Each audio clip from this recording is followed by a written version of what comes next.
Hello? Hello, everyone. Hello. Welcome. Oh, boy.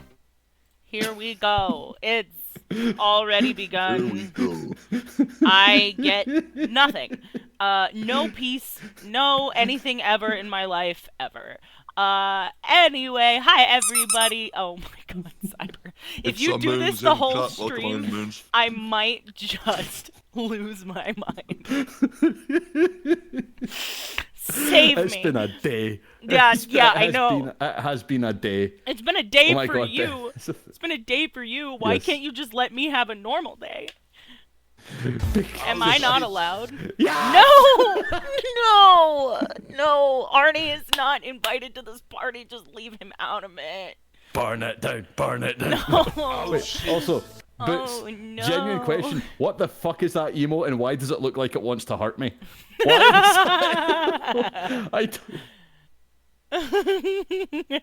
That is terrifying. It looks like a GTA 4 character.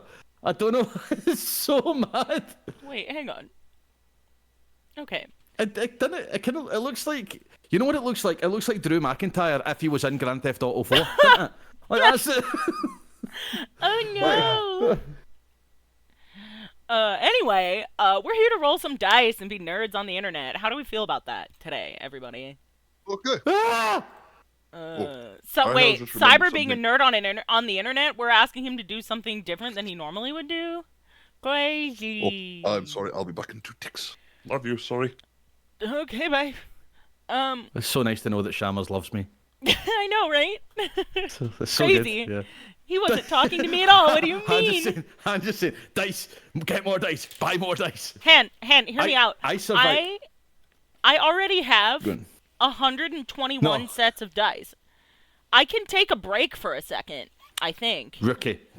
Oh. Rookie. Okay, I'm not Laura Bailey. I don't need... Rookie. You know how many sets of dice I have? 2? Shut up! No, not genuinely, like 5 or 6. Yeah.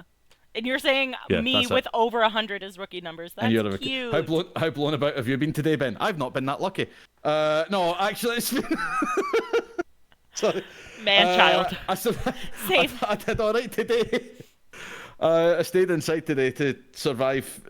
I stayed inside today to survive Storm Amy, but I was caught out in the middle of it on Friday, and fucking hell! Like I was talking to me and Shammers were talking about it earlier before we started actual the stream and stuff. But sorry, I should preface this. I have not. It suddenly occurred to me that I haven't actually explained that I genuinely have a stutter, and I can't remember if I've talked about this or not. I've had a day and a half, so I'm probably going to be stuttering a bit today. Just bear with me. It's not pauses. It's just pure anxiety. It's just anxiety and how it manifests. Apologies. I'm working through it and I'm all right. It's just this is the physical aspect of it. But yeah, I was out on Friday and was away for an audition. Went well, I think. I hope. I'm going to say it went well, and then hopefully people will hear me saying it went well and think, oh fuck, he was actually good, even though I probably wasn't. But hey. I'm kidding. I fucking crushed it. I sang a Disney song, but oh, which one? Friends on the other side. I got to do Dr. Nice. Facilier. It was so fucking fun. Oh, that is I got to fun. kid on I was Keith David for a couple of minutes. It's fucking great. But anyway. But I really like that song. That film is so good. It is. Anyway. Yeah, Princess and the Frog. Peak Went Disney. in to do the audition, right? Did it. And the time it took me to go in, do a monologue, a song, and then a short interview, and then walk out of the place, Glasgow had transformed from its normal, rainy, slightly depressing self to the world's largest high-pressure shower. Oh no! It's so like fucking mad. Like the road was like, you know how when it gets really bad, so the drains are just fucked, and it's basically two little rivers by the curbs. Yeah, they were getting close to becoming one river. Oh, Like that's how bad it was. I shit you not.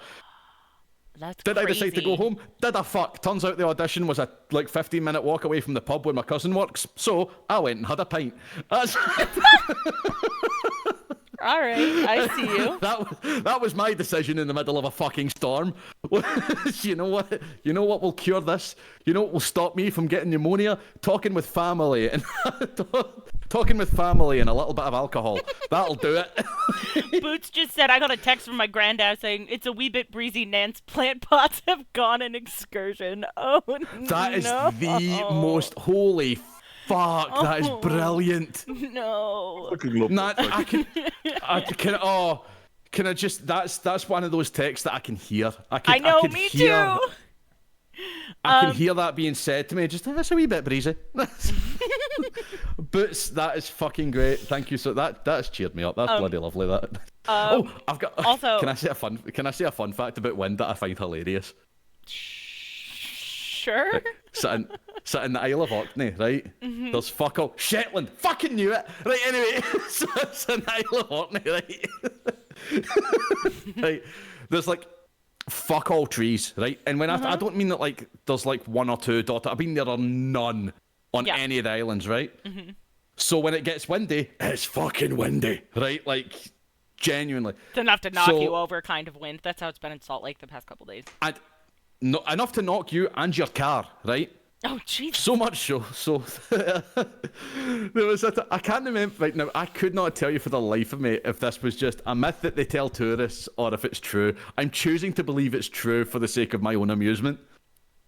Farmers started tying sheep to posts because they would fly to the next field because of how fucking windy it was. Oh, God. And they just basically turned into wee woolen kites. Just these wee fucking. No. Could you just imagine?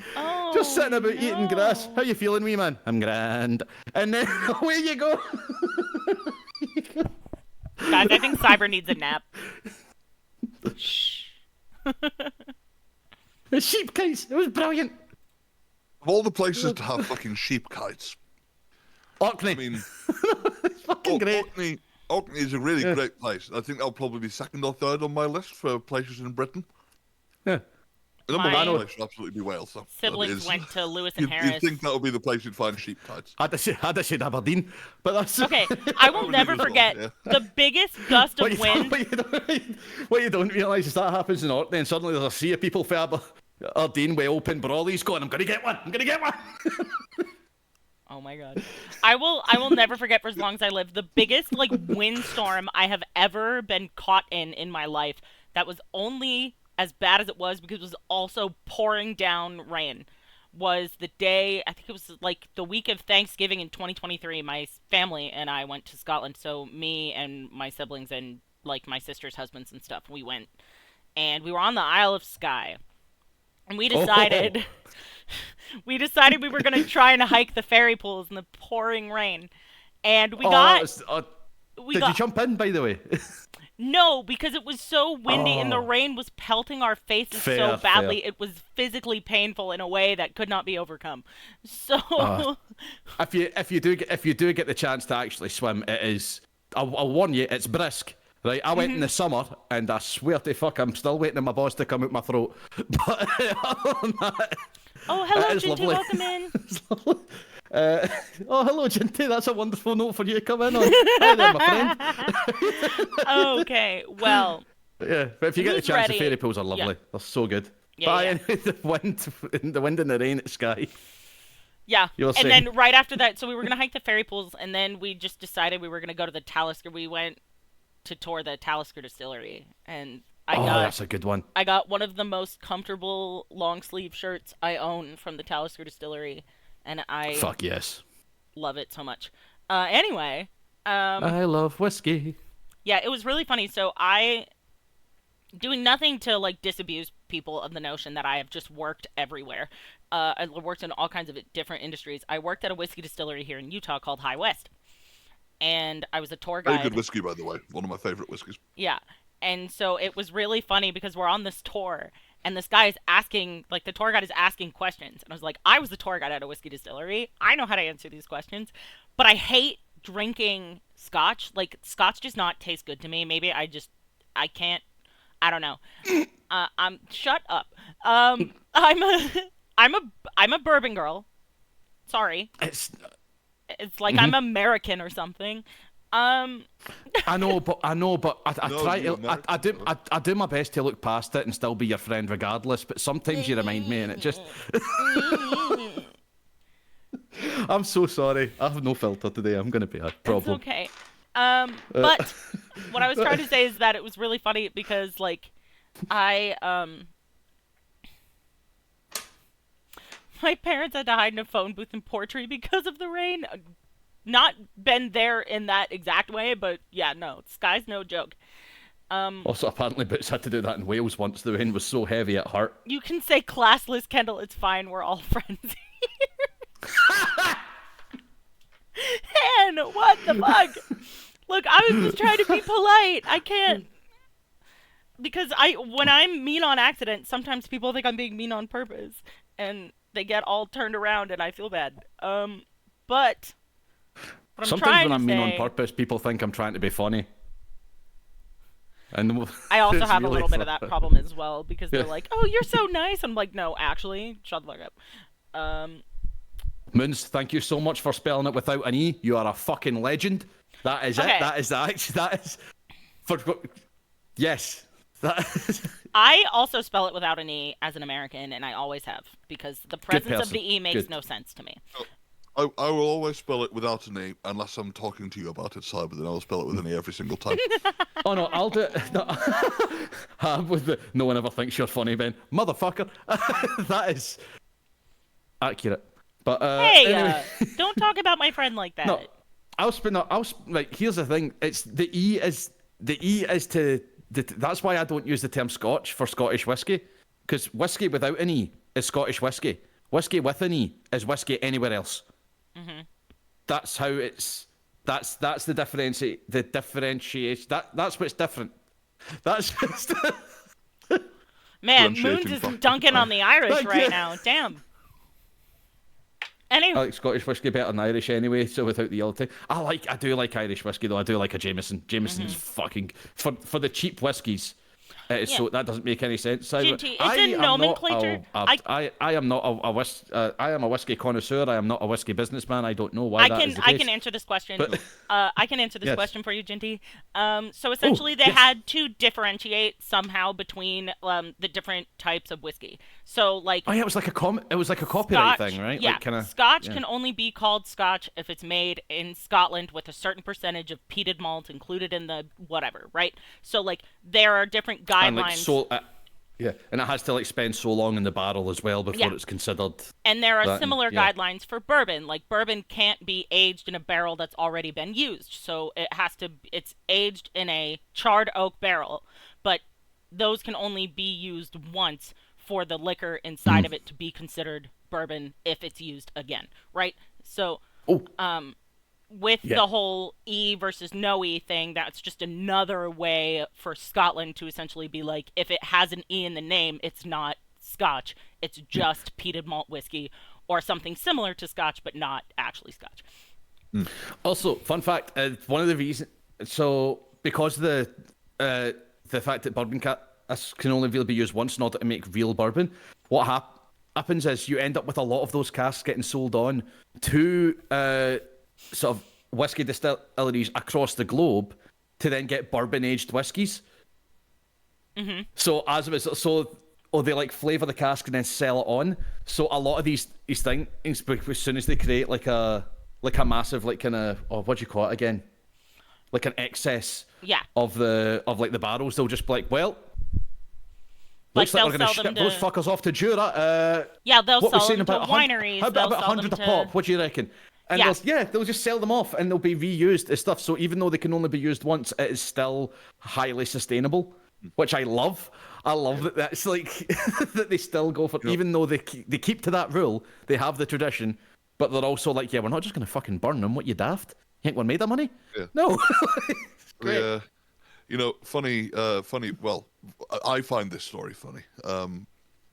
But when me and Candle were together the first time, right, I took over some Welsh whiskey. I took over some Penderyn.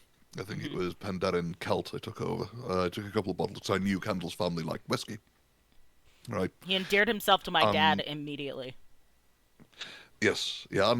And so, so for those who don't know, me and Candle did have a couple of years break, sort of where we weren't together, and then we got back together about a year and a half ago. Almost 2 years, actually, because it was in November and it's October.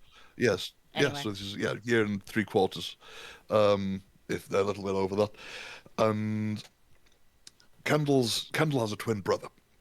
Right. Apparently, according to Candle, will be able to correct me on this if I'm wrong. But his first reaction to hearing we were back together wasn't, "Oh, that's nice. Oh, congratulations." It was, "So does this mean he's going to send more of that whiskey over?" No, my brother never grew out of being a frat boy, and I love him for it. And then it was immediately followed up with, "Oh yeah, also happy for you." Also, I'm happy for you. I love that the first thought was, wait a minute, that means more whiskey. But my brother also, another whiskey that I believe you brought over with you was a Loch Fyne whiskey that my brother really likes. Like, Loch Fyne whiskey's not super fancy in the grand term of, like, Scottish whiskeys. However, and Cyber, you can have opinions on this if you'd like, but my family, we are related to, or we are a part of the Campbell. My mom's maiden name is Campbell. We are Campbells. We were able to find our history all the way back to, and we're connected to the Campbells of Argyll. And Loch Fyne is sold primarily in Inverara, which is where, like, Inverara Castle is. Yeah. That's where the Duke of Argyll lives and all that. So it's like a family connection thing more than it's actually like this whiskey is something that I like a lot. And he does like it because he drinks it often, and every time he goes to Scotland, he'll find a way to go to Inverara and get more of it. But, like, hell yeah, it's not like fancy like, Talisker or like any of the other like high end like Lagavulin or any of that. But it's just like a sentimental thing for him. Here's the fucking thing. Here's the fucking thing with whiskey, right? It's so there's a wonderful saying that I'll never forget. Right? Is that if you don't like whiskey, you just haven't tried enough yet. Which sounds like an advertisement for alcoholism, right? But what it is more just like it's such a diverse drink. Like, there's so many factors that can change how a whiskey tastes, looks, even feels, right, to drink. Like, even the textures can be different depending on, like, the casks used, the type of water that's used. Like, everything that goes into it has a massive effect on what comes out the other end. So if folk come to you and be like, "Oh, the only good whiskey is this 500 pound a shot bottle of Macallan Gold," you can tell them to ram that bottle up their hoop because they're talking rubbish. Same goes for wine connoisseurs. It's the very same thing. Because they're so different and the amount of taste is different, and everybody's taste buds is different. The whiskey you like, that's the best whiskey. Simple as that. The best whiskey in the world is the one that you enjoy the most. It's no what some wee tartan fanny and fucking for somewhere in Edinburgh is telling you to buy because he's got stocks and fucking, I don't know, Johnny Walker what's the or name of that something? song? Fuck Johnny Walker. But They joined up with Diageo and moved all production to Spain and financially gutted the town of Kilmarnock. Fuck that company. But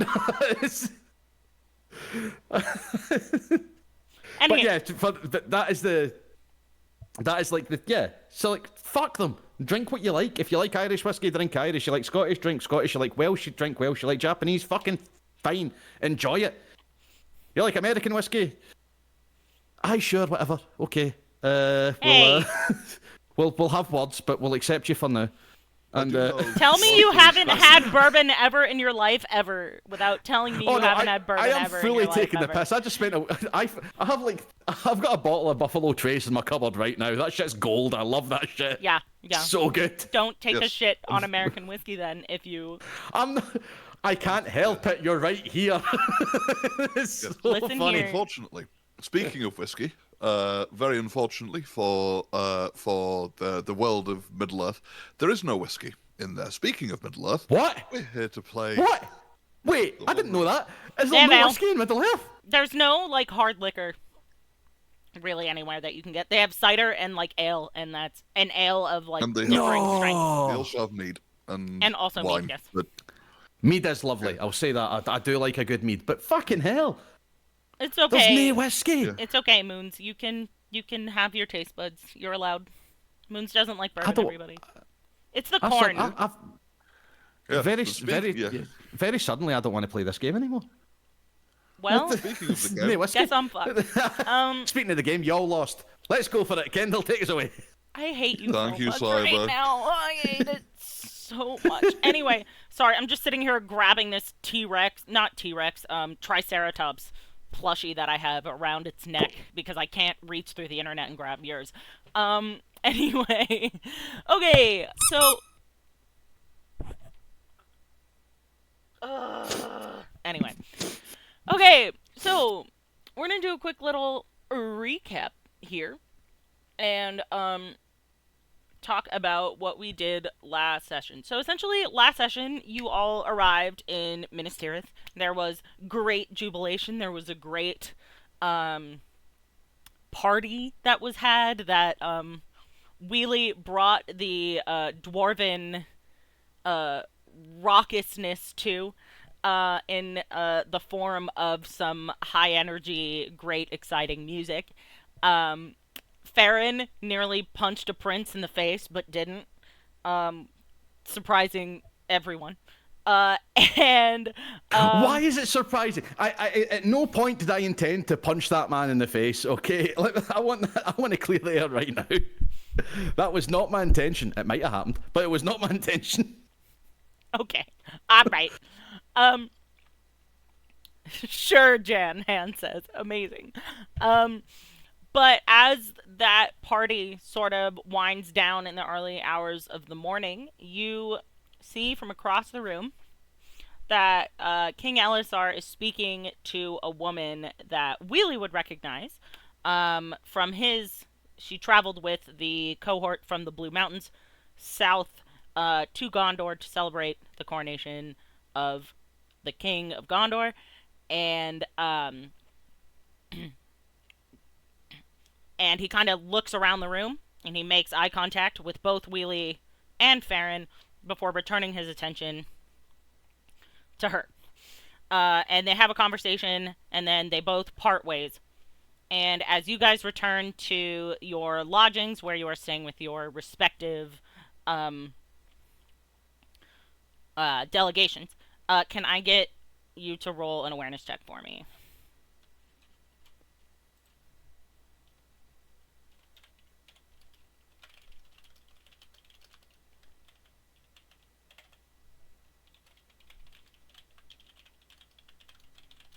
I forgot I was muted. Hold on. What? Awareness? Yeah, fucker. Right, sorry. Oddly enough, I couldn't find where awareness was on my character sheet, so all that says is the lack of pips is fucking accurate. So, let's go. Like, art imitates life or something. Yeah, true. Like, that's a 10. Wily's not much better. He got an 11. And his target number's 13, so... Okay. Yeah, well, mine is 12. Yeah. Okay, so... As you return to your various lodgings, you remember very suddenly that your mounts have been with strangers all day.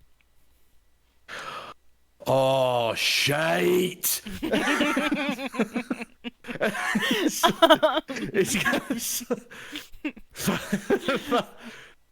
that is word for word what Farin says, by the way. It's very quickly. Just absolutely beeline it for where Kaga is. Okay. As Yeah, you just see, like, arrive at this she's gonna stable be in such a huff. where Oh, no. she is, you see a guy who could be no older than like 16 years old. Her head is in his hand. You know, like dogs will do that thing when they trust you. They like rest their head in your hands, like their chins on your hands. As you turn in there, you have never seen a more pitiful sight in your life than Kaga in this moment. Like, you may as well, like, she looks like the world will never be the same. She's been abandoned by the one person in the world she thought loved her. Like, she just looks pathetic. So, And she's, like, making little, like, whining noises. And she's like... So in short, this is a Staffordshire Bull Terrier, and I've just came home for a 2-hour shift, right? That's what's happened to you. Yeah, but like she literally is just like every time he tries to step away, she like takes a step after him and is like, "You've been taking care of me. You're the only one who loves me." Like literally, she looks just for Enjoy your something so boots. big, just pathetic. No.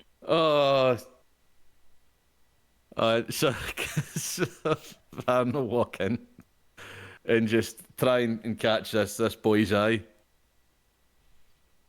What? She didn't give you any bother, did she, son? I mean, I was supposed to go home an hour ago. I'm so sorry. Apologies. The celebrations and the talks went a wee bit longer than expected. So here, hold on a second. I'm gonna kind of see if I can find anything in my pockets to be like, do I have any like change or money or anything that I can give him to be like, thank you for your extra like overtime or some shit. Like what can like you have some dwarven money, but the dwarven money is made of like precious metals, so like it counts. Oh, so it's still it could yeah, okay. So I'll take like a.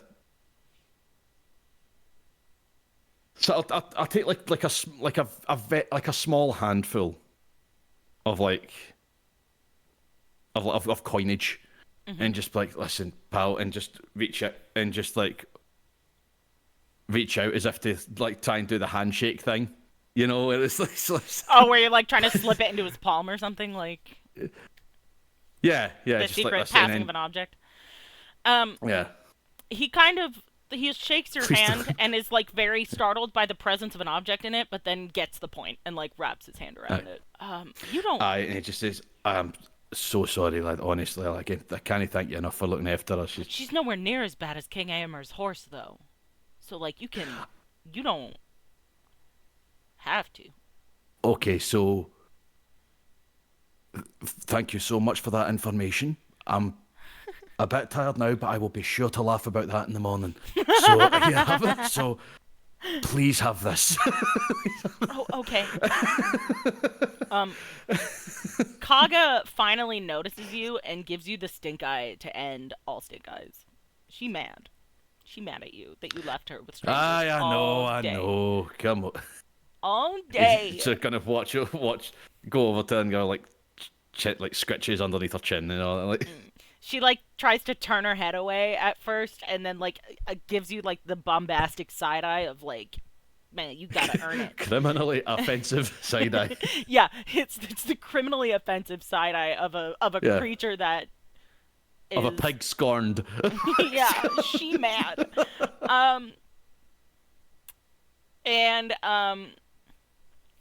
She eventually will like kind of nudge her head, as she like kind of nudges her head around, and then does something you have not seen her. She has not done to you yet, but you have seen it done to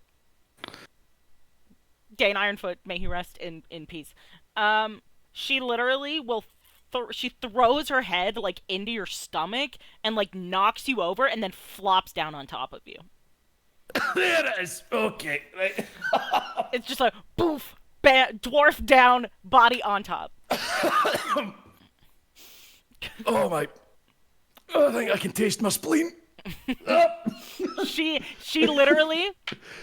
So the side of her face that is like nuzzling against you is the side that has the full tusk. Yep, that sounds about right. And she's oh, like, for God's sake. Oh, she's no. nuzzling like against, like she's rubbing her head like into your like torso and your hips, just like you know how like some dogs get scared of thunderstorms and then they like just come back to life when the thunderstorm is over and they're just like, my person is back. It's that, except for that is bigger than you. So sort of under his breath, right?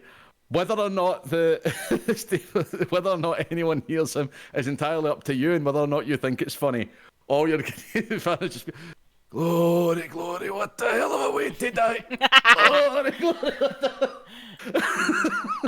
As you do that, no one really hears you, as much as they, you know, like you're pretty much the only living thing that's not an animal in here. So you hear, you know, the stomping of horse hooves and the aggressive, like, nuzzling of your own creature against your sternum. She is just so happy that you're there. Upon hearing the horse hooves, you're just going, where the fuck did drummer come from? Get out. Okay. So eventually she sort of, like, gives up. She stops. And she like kind of flops off of you and is laying down on the ground. And the eye that makes eye contact with you is, please don't leave me here again, please. It's very sad girl, like teary-eyed almost, like you know the wet eyes of like like you know an anime girl when she doesn't want you to do something. It's that. Oh my god. That fucking thing. Yeah. Excellent description there, Kendall. That is spot on. Yeah. Hello. Hello. If you ever you've given me a cursed idea, just letting you know. With full puppy eyes, yeah. Yeah. Fucking hell. Oh, Moon's absolutely no, but please rest up and yeah, take care of yourself, guys. You don't feel obligated. Fallen. I will hit you. After everything you've done to me God, so far today. If we go into combat, you better watch fucking back, Shambles. Oh, wow. Okay. All right, so I take it I'm just guiding. It's a guiding Gaga away. Yeah. From the stables. Yeah, there are a couple of like open grassy areas. Like she will not fit through the door of where you're staying. So if you're gonna stay with her tonight, it's gonna have to be somewhere outside. But like aye. It's very like lush and verdant, and there's kind of like these mossy gardens and stuff, and aye. We'll chill it. And then if someone asks you in the morning if you slept outside because you were drunk, you can say, honestly, no, it's because I have a needy pet.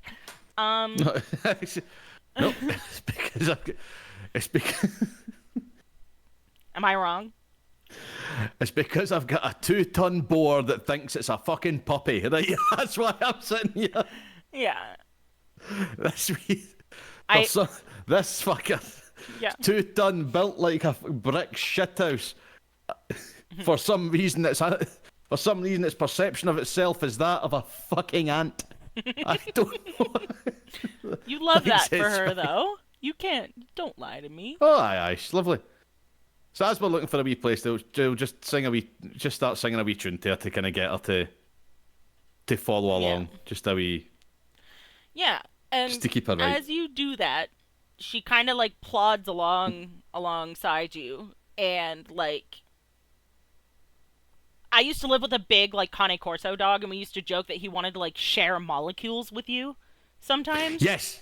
She's Exactly. literally like every time you try to like move even like an inch away from her, she's like, nope. If you're walking in anything other than a straight line, she's just right like next to you, until you find this really beautiful like kind of open area, that has like it's kind of like a garden, and then there's like a kind of like a sort of platform, and then there's a tree in the middle of this. It appears to be dead, but you can see sort of kind of as you are looking at it, um, it is dead. It is a dead tree. Um, but there's like some symbolism in there that you can kind of infer even if you don't know it directly. And at the foot of this sort of like pedestal, there is a guard at every like cardinal direction. So like north, south, east, west. There's a person dressed in the vestments of the tower guard that you saw kind of on the messengers. But theirs is like the very fine, like heavy velvet doublet, with the white tree embroidered on it. They have like a spear in one hand and these helmets that have like an insane amount of like plumage coming off the top of them. This is a very like ceremonial version of the armor that you saw, and these are members of the Citadel Guard. You're able to kind of infer that that is what they are. As you are in the Citadel, it would make sense for them to be here. But yeah. So can I do something stupid right quick? I guess. Thank you. So just as we're walking along, you just the song that he's singing. Mm-hmm.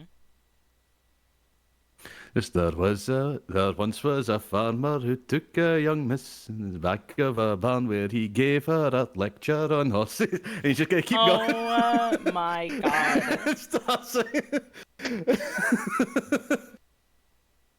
And horses and chickens and eggs. And told her that she had such beautiful manners that and just as it goes on. Yeah. Not a single one of them like really is paying attention to what is happening. Fair. But like they hear it, and like one of them sort of smiles a little bit. Yes. As you kind of find a spot to settle down, we're gonna shift focus from Farin to Wili, who has a little bit more difficult of a situation on his hand because Topsy's a drama king and we love him for it, but it's causing problems for people unintentionally. So like yes, and knowing how much of a drama king Topsy actually is, whilst Farin doesn't go shit out loud, he's definitely thinking it constantly, just going shit, just running through his mind as he's heading straight towards the air. At one point, you just hear the shit, Mr. Sandman. Anyway. Anyway. Yeah, so as you arrive to the belligerent, angry bleating of a large goat with horns, like stamping his feet on the ground, like beating his head against the door of the enclosure they put him in. Like he is angry and he's like screaming, like any dramatic thing that a goat can do he is doing, short of just like fainting. Like he's not a fainting mountain goat, he's just like he's a normal one. He's got a head made of steel and a desire to scream, apparently. Is where that's what you walk into. You don't see any like stable keepers in his general area. It is late enough at night that most of them would have gone home, but there is like a candle on in one of the nearby, like there's a stall that's kind of been converted into a little office kind of thing, and there is a person kind of in there trying to if you look at this individual, he's got his head in his hands and he's like, I don't know what to do. I don't know what to do. I don't know what's happening, and I don't know what to do. I'm just a little bit overwhelmed. Little bit. Just like a teeny tiny bit overwhelmed by Topsy's everything. Entering in, you'll sort of gauge the situation and think, right, we need to get Topsy to stop being such a dramatic little bitch. And how many times a day does Wheelie utter that exact sentence? But how many times doesn't he utter it during the day? Good point, yes.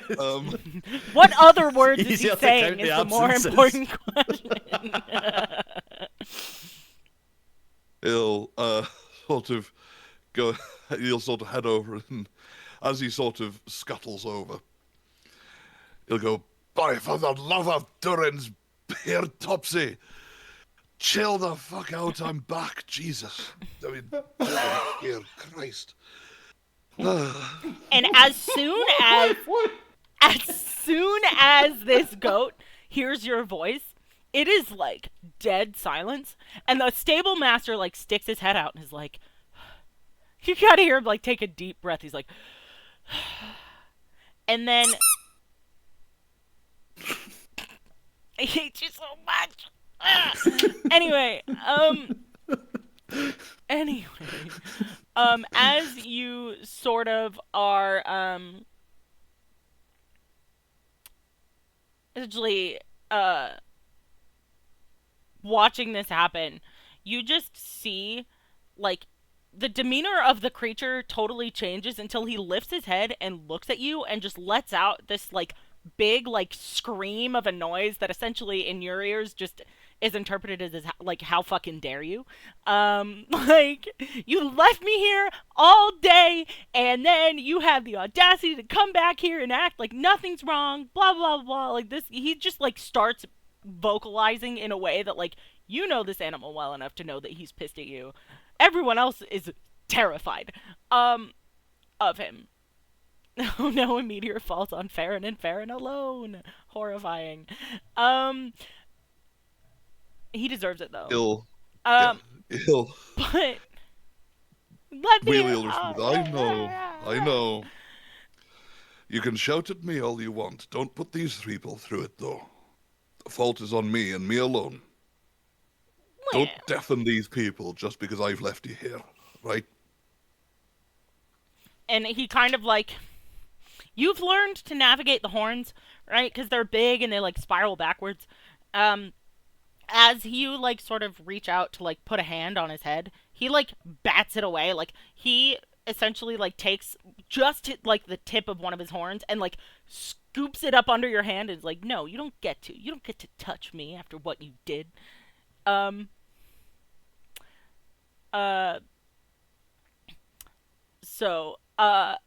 he's just Does he have mad. any of his favorite traits on him? I would say And you probably do have a couple. Not like a lot, but like might be able to appease him. she'll get one out and go, "Look, this is just a peace offering, right? I'll make it up fully, right, that I've left you here, but this is just a start, right? I know how much you love these, huh? And sort of offers it up as a initial sort of peace offering." He like sniffs at your hand. And like, I don't know if you've ever fed a goat in real life, but they do this fun thing with their lips where essentially they can like grab the item with just their lips and not their teeth, and it feels very funny. And you might not necessarily enjoy that sensation, so you kind of can infer that he's doing it on purpose. So he just kind of like scoops up the treat like just in his lips, and like holds it there for a second before like chewing on it and consuming it. There we go. See, it's not that bad. He like snorts and like stamps his hooves in a way that says, "Yeah, well, it's not that great either." I know. But I'll make it up to you, I promise. Right? He It's like just a start. he just like headbutts you a little bit, like throws his nose like into your chest or like your shoulder or whatever part of him he can reach, before he just kind of like rests his head there and is like, "Today was so exhausting. Never do that to me again." Wheelie will give him a sort of a slight headbutt back, and sort of pat him, run his hand along him and sort of comfort. I know. It's not these people's fault, right? The blame is entirely on me, and as I said, I'll make it up to you. He like kind of like now instead of sad boar noises, we're adding another set of sad animal noises to the I'm a VO girly, not a fully girly set. But he just makes like kind of some sad like little bleeding like pitiful little sad goat noises.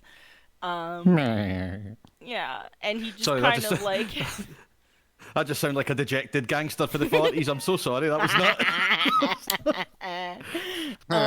See? See, Shamus gets it. But as you sort of are left, he just kind of is like dead weighting also on you. So like he's big, right? So he's just like absolutely dead weighted on your shoulder, and this is your payback. Like, he mad. But the main thing is that you actually, can you roll me an awareness check, please? Yep, certainly. Okay. Let's see. So that's a D12 and. Nope, yes, a D12 and 2D6.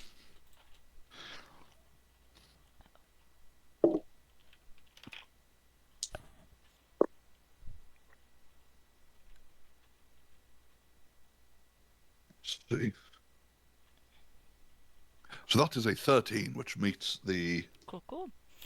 Meets it, beats it. So you hear over the sounds of the sad, dead weighting himself on you goat in your ear, you hear a voice speaking in the dwarven language. When you arrived, you did not see this individual, but you recognize now the voice of him. And a couple stalls down, you see the sort of haggard yet still dignified, still carrying himself with the strength that he's always possessed, Lord Dwalin is there with he's got he doesn't have, what some in other places would refer to as an exotic mount. He has a pony. And you hear him sort of, he's like getting the pony ready for the night, doing whatever, but some of the words that you're able to pick up on are him, talking to this pony about, sad things about like how it's the only family he has left, and like he's, the only thing he has left to him now is his duty as Lord of the Blue Mountains, and he's just kind of like commiserating with the only thing in this world that he's known for longer than he's been Lord of the Blue Mountains, right? And so he's just kind of like trying to figure out his own kind of place in things. Because he's the oldest dwarf that you know. He's like 300 years old, which is nigh on unheard of for dwarves. They don't really live into their 3rd century very often. But like, he's also like, the realization as a student of history kind of hits you that like, with the knowledge of what happened to the Moria excursion, he is the only member of the Company of Thorn Oak and Shield who is still alive. And that kind of carries a weight as you're listening to him kind of have this conversation with his pony, that sits a little heavy in his chest for a reason that like he might not yet be able to understand, but is definitely very heavily burdened by.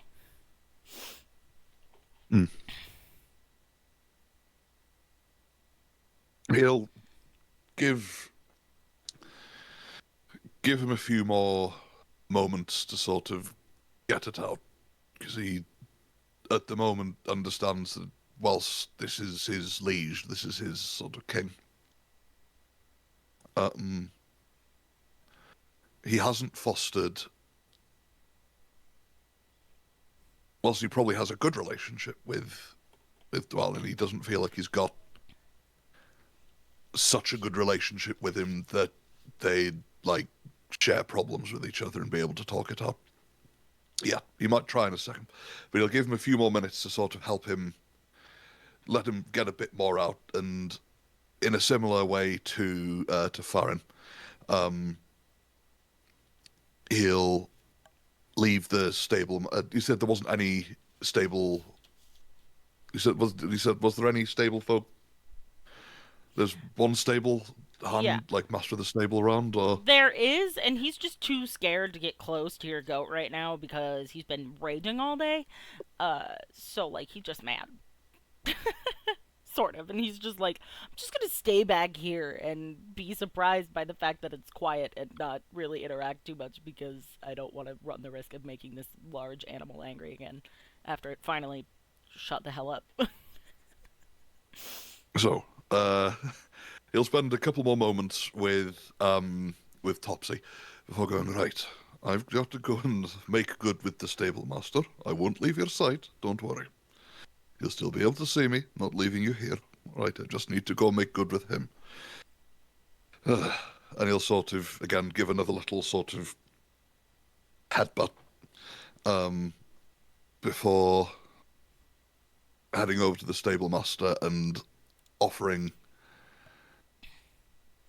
a fair amount of coin, even if it is dwarven coin, to the stable master as compensation for dealing with an enraged goat mount, an entire huge mountain goat for most of the day. It's okay. It's okay. Sorry. I just have never seen a goat that big before, and I guess I probably shouldn't have assumed that it would act the same way as a horse. Sorry. I don't really think that he acts like many of his kind either, to be honest. He has a flair for the He's dramatic. One could that, say. I believe, is the understatement of the ages. Uh, Hearing that, this guy kind of relaxes a little bit, and he kind of accepts the money graciously, and then just kind of puts it in a little catch-all box for like you can tell that that's where like management money for the stables goes, and it comes like he he doesn't like he hasn't taken the day personally. He's just kind of a little bit overwhelmed because he's the stable master. He doesn't just work in the stable, so like he assumed he would have a handle on anything that came in or out of the room without actually like knowing for sure if he did or not. It just kind of unsettled him more than it was like he was mad about the situation. It was just kind of like a damn, this is a mount I know nothing about and I do not know how to take care of. But yeah. yeah, as And how long has how long has King Dwalin been in here? oh, the other dwarf, about Yes. he left the party early. Came here about an hour ago, maybe. Hmm. It's not my place to interrupt him. I asked him if he wanted me to take care of his horse for the night, and he said he would do it. I worry he might fall asleep in there, though. It's not the most comfortable.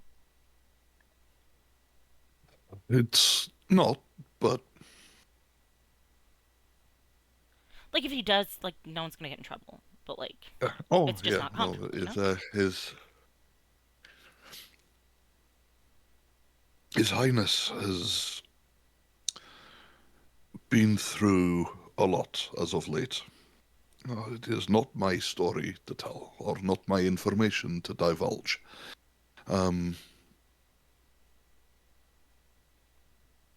Yeah. so I think if he does stay in here,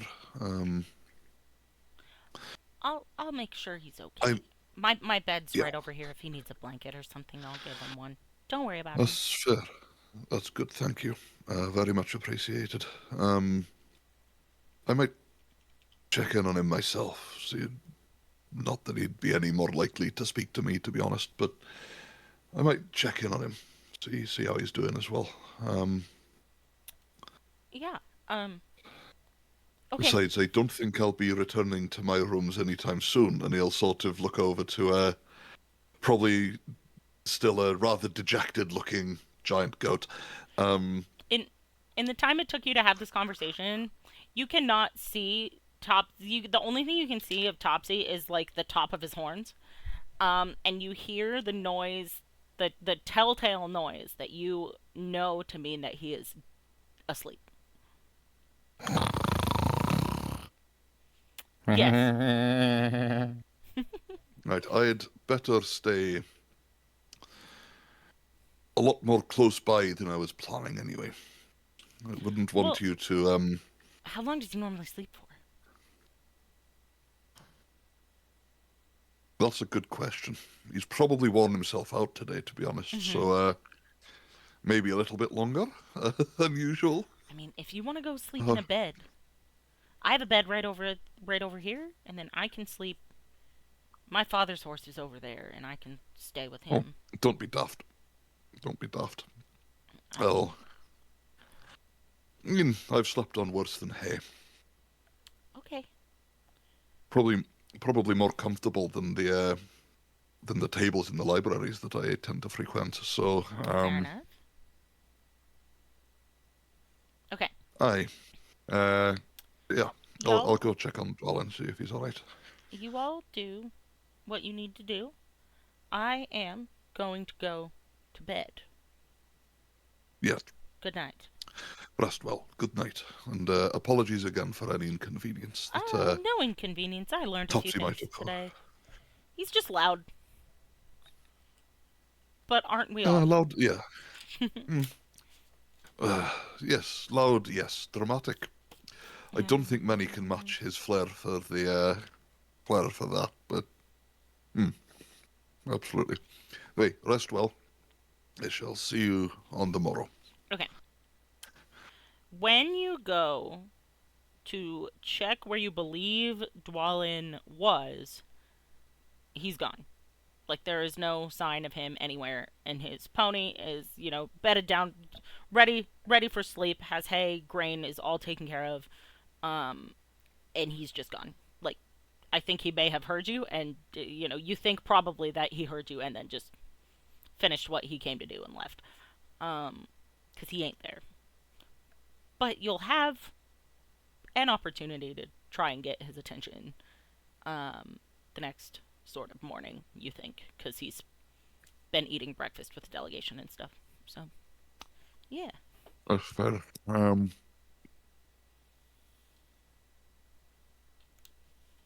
Right, well,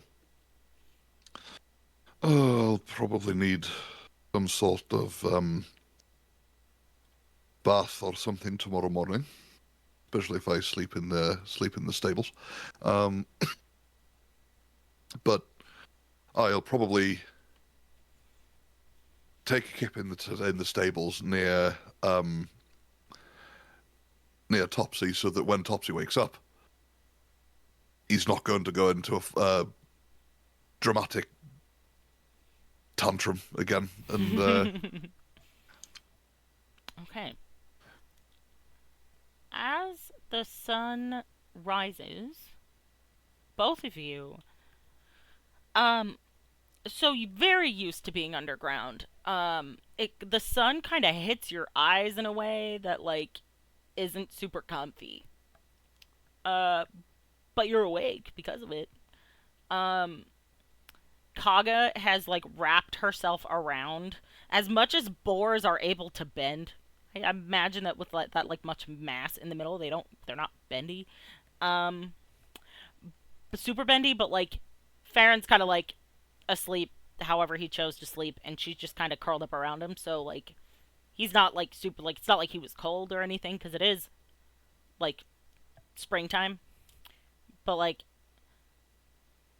Farin, you have somehow found yourself lodged between front hooves and like with little goat arms like on your shoulder.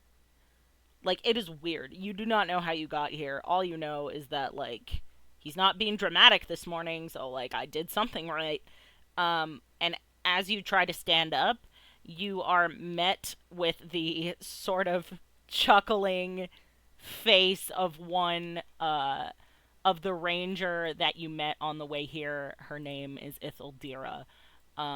She kind of is smiling a little bit, perhaps maybe laughing a little bit at your expense to have caught you in this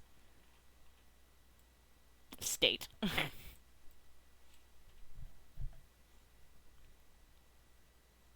Morning. Or wheelie. Sorry, that's a you thing, not a Farin thing. Hello. Oh, sorry, I thought you said I know, I mixed it fine. up. Yeah. I mixed it up. I'm not tired. What do you mean? There we go. Oh, there's always this, right? Oh, Yeah, it's not oh. going to be any better when we get to Evendip. How do you guys cope? Oh, this early in the morning. Surely there should be consent forms or something. For the sun? Fucking mood. We are used to it. That's all. But Give me under the mountain any day. Right. we Sorry. have to go. You have... We, Where? we have a meeting with the king. Oh, do we have to go now? As soon as humanly possible. Yes. Can I please at least try and wash first? I've spent the night sleeping in hay. If you can do it fast.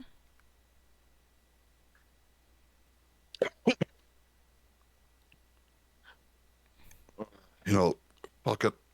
Fine, let's go. I think your goats. He kind of looks at Topsy and is like, "Man, some things never change." But yeah, the sooner we get this meeting done, the better. The king's not gonna care too much about your appearance if that's something you're worried about. But Well, I just don't really want him to be displeased by animal smells. But you do realize if he's all... he wasn't always a king. And he spent nights in far worse situations than this, I assure you. You are just fine. If you're sure. Absolutely positive. And, okay. Oh, can the goat come, or do they need to I just don't think he'll fit stay through here? the door. Yeah, one moment. Is Topsy asleep? Or... Oh, yeah, he's dead to the world. Absolutely. Just. And, like, you know this creature well enough to know that when he's this deep asleep, he's not waking up until you wake him up.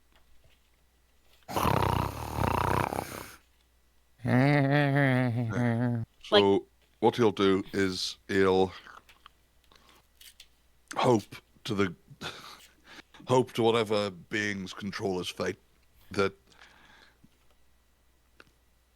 he'll stay asleep until he comes back. Okay.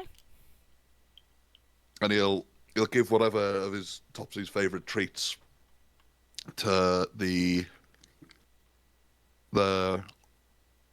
head sort of whoever's in charge at the moment, and go, right, these are specifically for him. You might be able to bribe him out of his dramaticisms with one of these. Okay. She just kind of nods and is like, okay. Um, sounds good. Do you know how long you'll be on?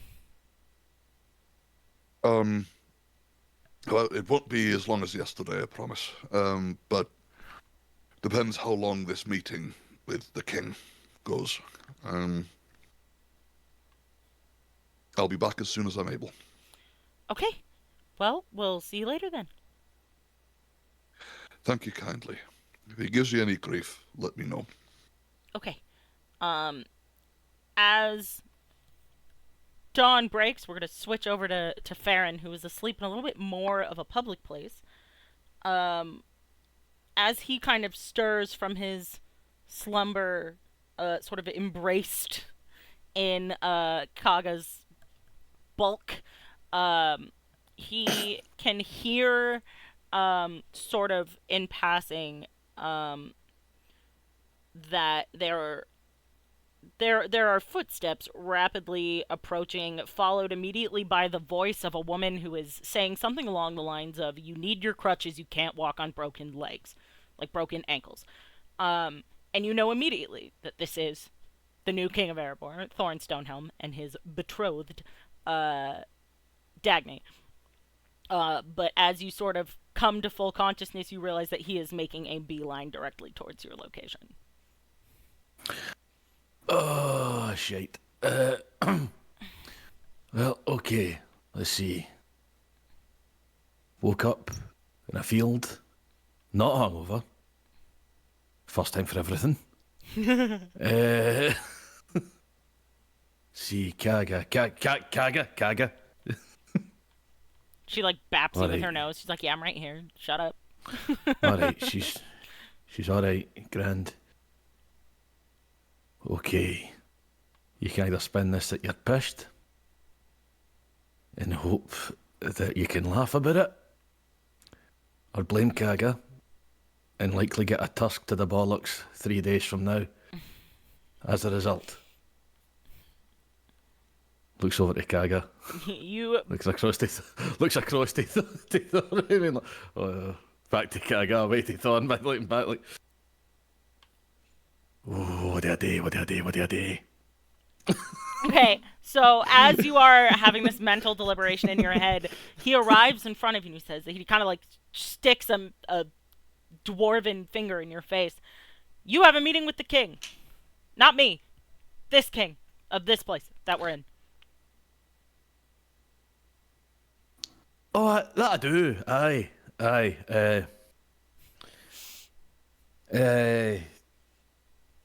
Hmm.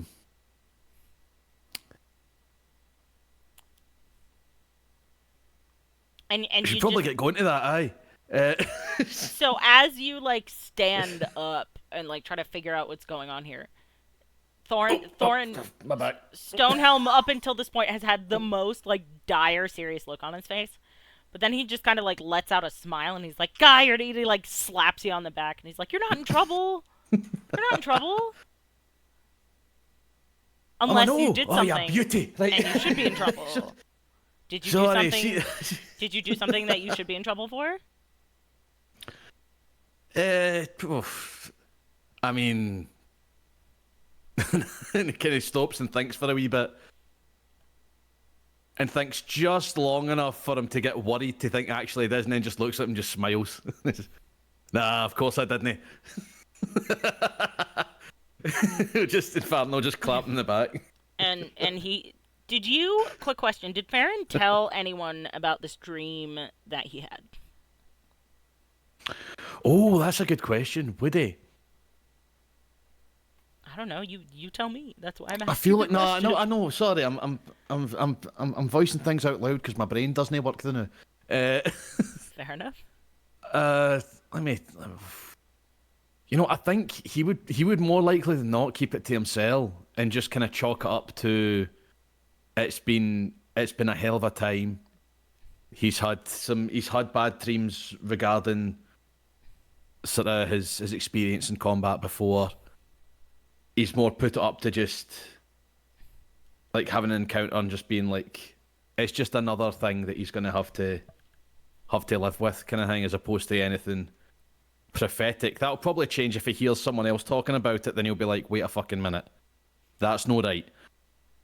So But for as long as he thinks it's just him, he'll probably just keep it to himself. Of like, it's just another bad dream kind of thing. yeah. So as you are having this conversation with your king, you see Wheelie is walking kind of towards the direction of the main hub of the Citadel, accompanied by an individual you have never seen before, who is of mannish stature, so is tall, obviously. She has long blonde hair, sort of like braided down her back, and she's wearing shades of green and orange, and also some brown. She's got like a tabard on that's like a sagey green color and like a terracotta orange border. She carries 2 daggers, one on each of her hips, and then one tucked on each side of her boots. So she's got a total of like 6 daggers on her person right now, at least that you can identify. So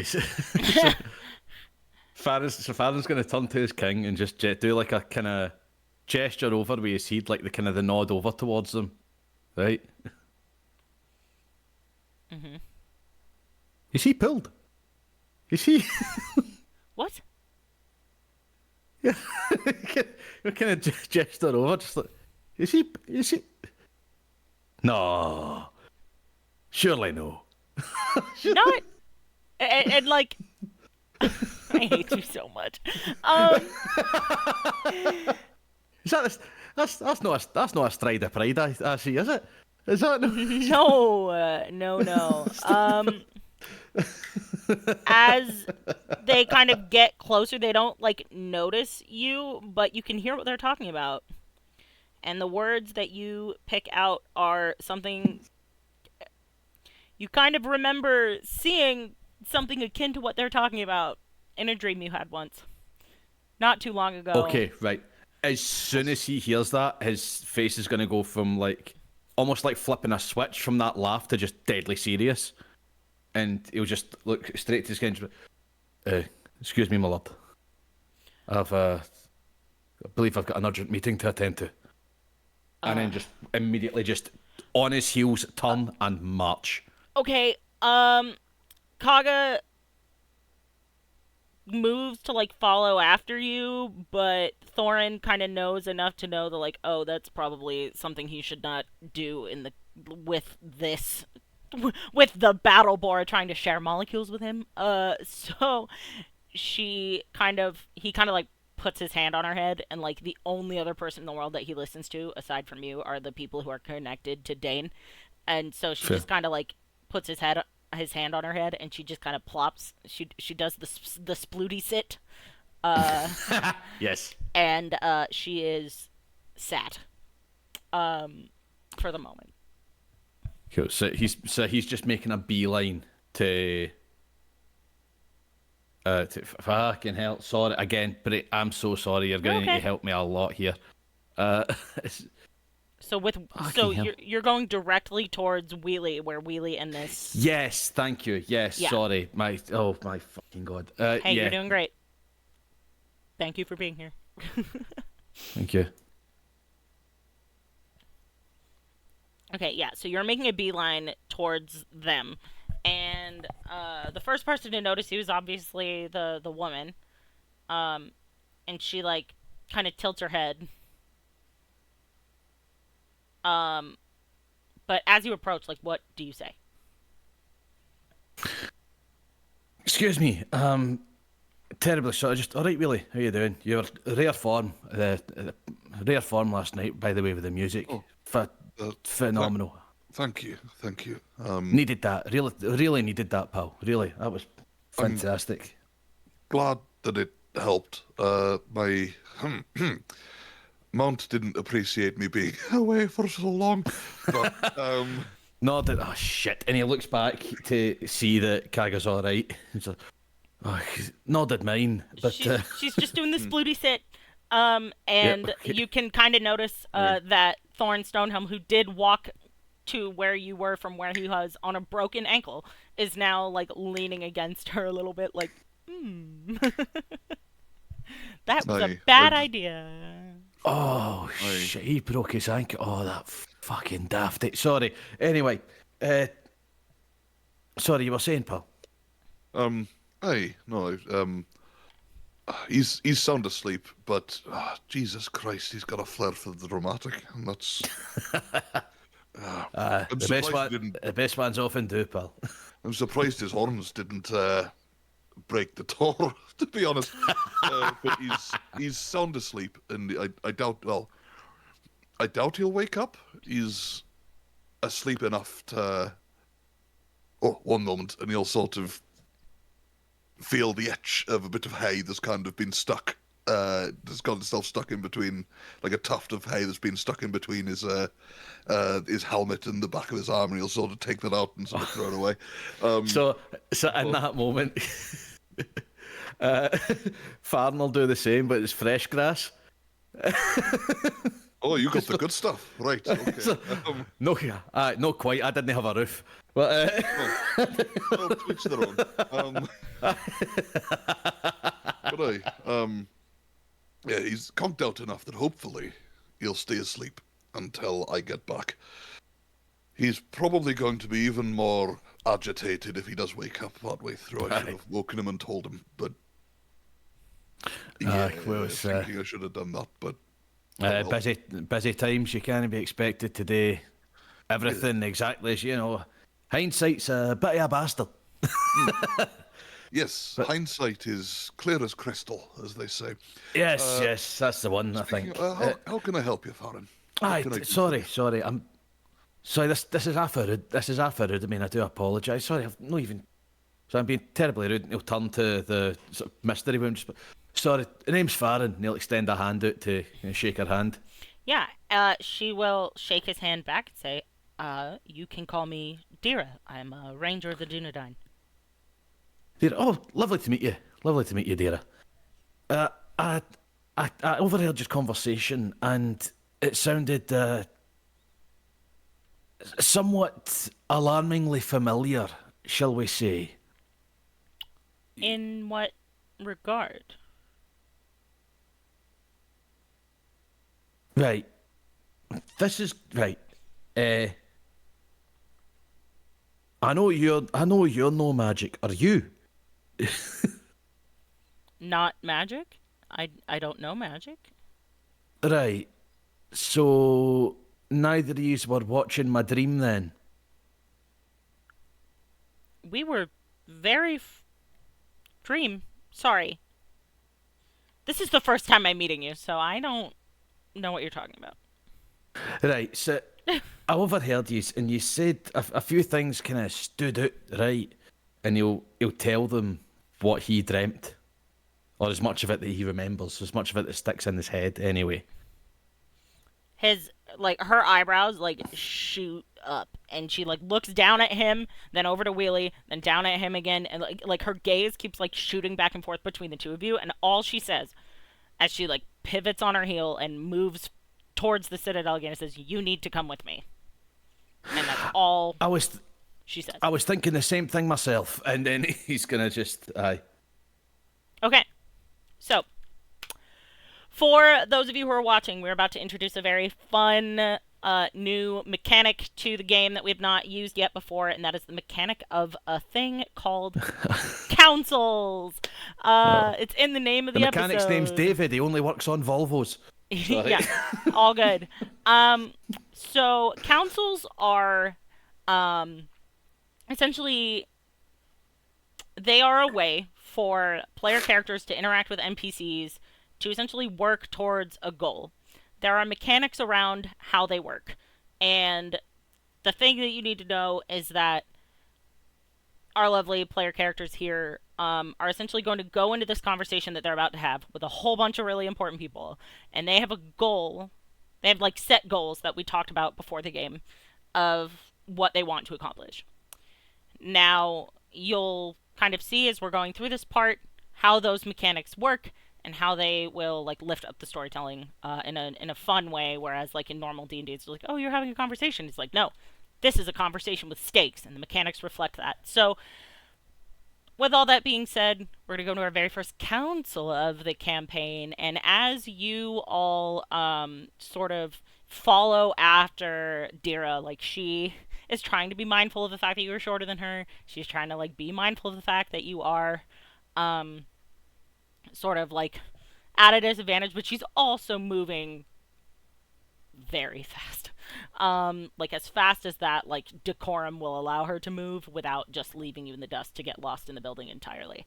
But as you arrive, she essentially pushes open a big door, and you arrive in an office filled with people who appear to be waiting for you.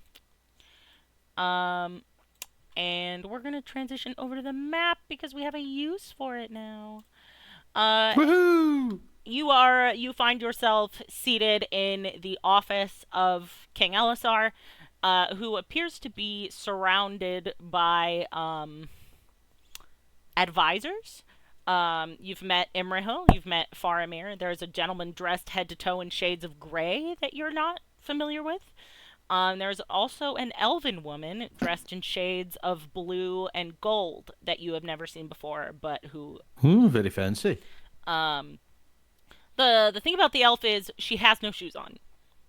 Interesting piece of information about an elf dressed otherwise in finery like that. She has no shoes on. So as you arrive in this room, Ithildira sort of moves forward. She bows to King Elisar and then sort of like takes her place over here next to the individual dressed head to toe in gray. And as you sort of enter the room, like all the conversation that was happening like stops. There was a conversation happening between, Imrahil and Faramir about like their family. You can kind of infer that they're related because they look a lot alike, but all this kind of stuff, this side conversation that was happening between the king and the guy in gray about, who's gonna, be in charge of a place you've never heard of now that someone else you've never heard of is dead. All stops, like just falls silent. And Dira walks, she bows, does the whole thing, and she goes and she whispers in the older gentleman in gray's ear, who then whispers in the king's ear, who then looks at you.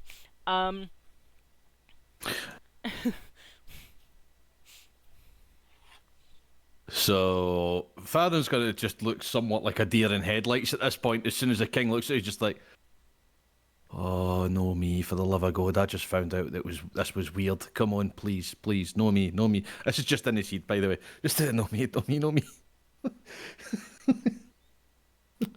So as you sort of enter the room, you can tell right away that though you did have this dream, you are not the only people in this room who did. That, like, there's sort of a gathering happening of this group of people, not only because they're, like, in charge of things, but because maybe they sort of experienced that as well, if that makes sense. So, the first thing I need you to do, the first thing I need to explain is that this council has a resistance of 6. Essentially what that means is you have to get 6 successful rolls, or you need to have 6 successes in 10 rolls to try and, like, guide this conversation in the way that you want it to go. A success counts when you have passed your target number, and also any 6s that you roll while on a roll that passes your target number count as a success. So if I roll like a 13, which passes my target number, and then I roll 2 6s, that's not just 1 success, it's 3 successes. Oh, cool. Yeah. Gotcha. Okay. So you can stack them, and that's cool. Yeah. I like that. And so you have 10 rolls to get 6 successes. And those rolls, again, anything you want them to be. But the first roll always has to be an introduction. So Okay. if either of you have a good idea about a skill that you can roll to make this introduction go well, you feel free to present them, and we'll start our very first council. Well, what is language if not crafting sentences? I'm loving acrobatics happening here in order to make that shit work. You know, much like you would craft poems and craft songs and that kind of thing. So, Oh my gosh. may I roll craft to try and... Sup, fuckers? Han in the chat just, sup, fuckers. Farin. So, do you have any ideas, Cyber?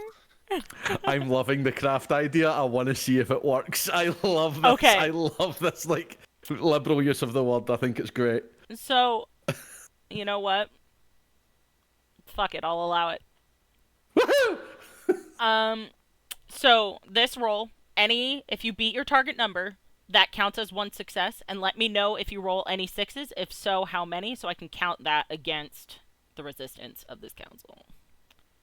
So go ahead and roll craft for me.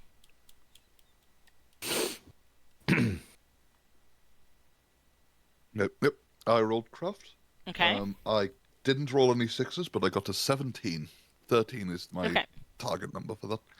Okay, so how do you go about crafting the perfect introduction that just endears this group of I think Han guys already did it. to you? I believe if it was Farin speaking, it probably would be, sup fuckers, let me take a look at you. But in Wheely's words, he will try and be diplomatic and sort of bow before extending his arms to begin. So, King Elisar and esteemed members that have joined us in this room. I am Wily, Dili's son, of Ered Luin in the Blue Mountains. And this is Farin of the Iron Hells. So at that point, Farin would just do like a short bow to them, like to be like... Is Okay. an honor to be in the presence of such esteemed council this fine day, so soon after the coronation as well. I have been informed this is about a dream that many of us have had. Is this true? Before anyone else can speak, the older gentleman to the... Nope. You go back where I put you. Thank you. This gentleman sort of steps forward, and his name is... He sort of bows back as a show of respect. He says, my name is Sardan of the Grey Company. We have called you here because we are trying to figure out if this dream that almost everyone in this room has had is prophetic in nature or not, and whether or not we should act upon it as such. The locations that we see, that we're seen in this dream, are real places with real people in them, on the cusp of real danger. The forces of the kingdom of Angmar have besieged Evendim for generations. They seek to steal our relics, to defile our sacred places. They have always done that, with or without the aid of the Witch King, who is no longer a threat. And when... those keen-eyed folks will notice that Faramir smirks a little bit at mention of the defeat of the Witch King, but he doesn't mention it outright.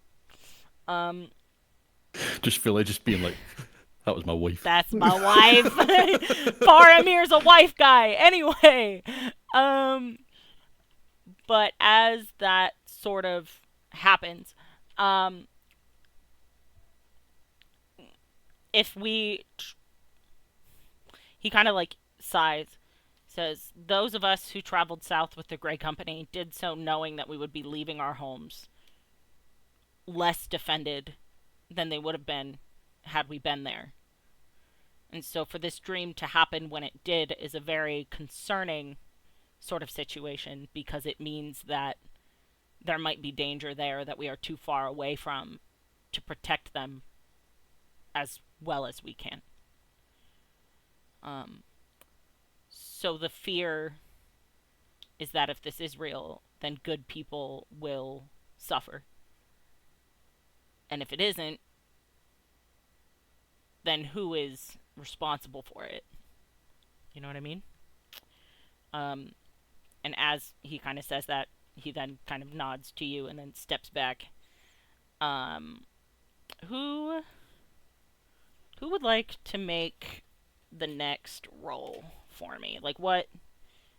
How are we gonna, like, how do you want to maybe try and... Okay, I don't know how to. This is like, I know what I want to say, and I know in my heart of hearts what I want to say and what it's gonna come under. But the problem is, what it comes under is something that my character is shit at. So I don't like that. So. Okay. Oh, fucking hell. Yeah. So I would say, here's something that might be helpful. At this point in time, the people in this room, although they are concerned, although they are scared, they are friendly to you. Oh no, this isn't anything combative. No, but what I'm in any saying way, shape, or is form. that because the people that you are talking to are friendly with you, you actually get, once the introduction is over, you get an extra d6 on your rolls towards the council. Oh, okay, right. Okay, well, in that case, okay, that actually helps a lot. In that case, I would like to attempt a... I'm thinking this would come on... Oh, no, wait, this would actually... No, this would probably... Right. I'll say what I'm going to say, and you can decide whether it comes under lore or battle. I'll give you, as the lore master, kind of free rein on what it comes under. But I'll just be... distinguished company, if I may. I'll just take a half step forward to address those who's in front of him. Mm-hmm. We have beat back the forces of darkness and claimed from the depths of evil itself a hard-fought victory. But that victory has left many of our defences wanting. Now, I may not know much of the world at large beyond what I've experienced myself and what my old king has told me, but I do know this, that if there are those existing who still serve that heinous creature, then they're not going to wait to strike. They're not going to wait for us to stop celebrating. They're not going to wait for us to rebuild these walls. They're not going to wait for us to retrain the soldiers, to refill our ranks from those we've lost. They're going to attack now. This warning is not unlike many that have come before it. There are tales both in the history books and the legends that we know of these kinds of premonitions leading to, in some cases, a very close call, in others, devastation. What we decide here and now, how we choose to act, will decide which road we go down. Damn. That's the lore master speaking. So In I'm in the gonna. top corner of your screen, you see Wily, son of Dili, approves.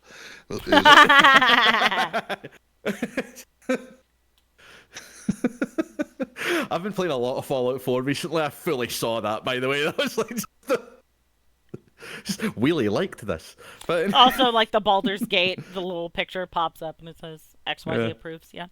Yeah. So as you say these words, you notice Wheelie specifically out of the corner of your eye. This elven woman over here takes a step forward and is very deeply moved by what was just said. As she sort of looks around at the others, she waits to see if any of them are going to speak. And when the silence has kind of indicated that they're deferring to her, um, she sort of takes a deep breath and says, I have lived for thousands of years. I have lived through many wars. I've survived the fall of Eregion.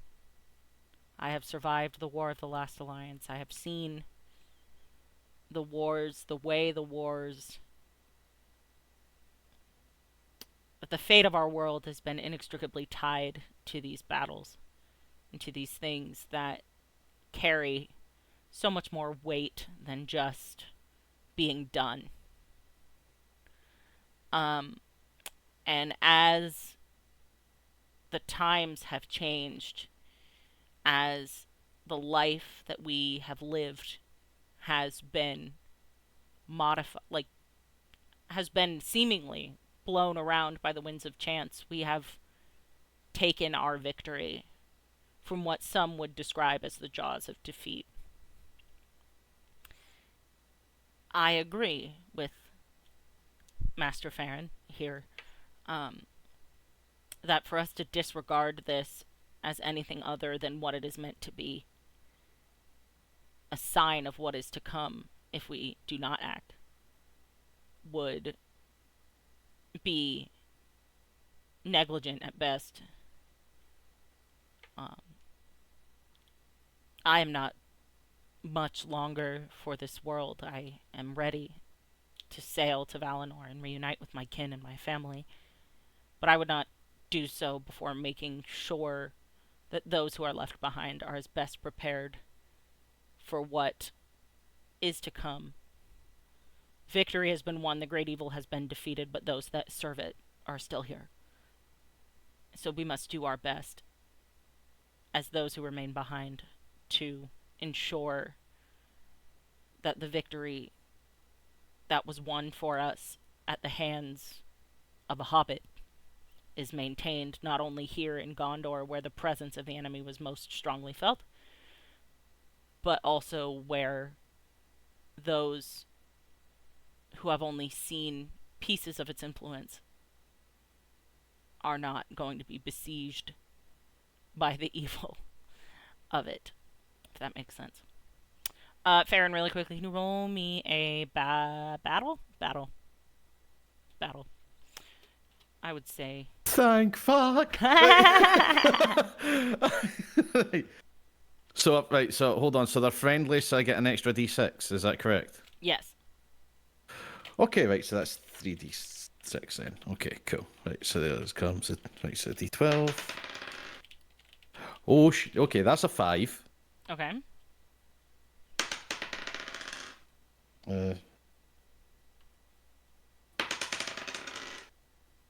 Oh my god. Okay, so far I've rolled 9. Oh no. So if you would like to. So my target number is a 15. Okay, so here's another thing that you can do. Here's another thing that you can do. So I need to roll a 6. Really quickly, let me tell you another way that you can get another die to roll. So do you see under your wits, you see the little hope boxes? It says hope and it has a point value in it. Yes. Okay, so you can spend a point of hope to add another d6 to the roll. So essentially, you would erase whatever number you have, and you can gain hope points back in a fellowship phase. We'll go over that when we get there. So essentially, you can spend a point of hope and add an additional d6. but your hope total will be reduced until a fellowship phase, which we're going to have Okay, one cool. fingers crossed at the end of the day. So I have. Okay, so I currently have 12, so I can knock that down to 11 and get another d6. Correct. Okay, yeah, doing that right fucking now. Okay. I'm so fucking scared. Why am I only rolling 2s? 6, 8, 9, 10. That's 11. The last d6, for the love of God.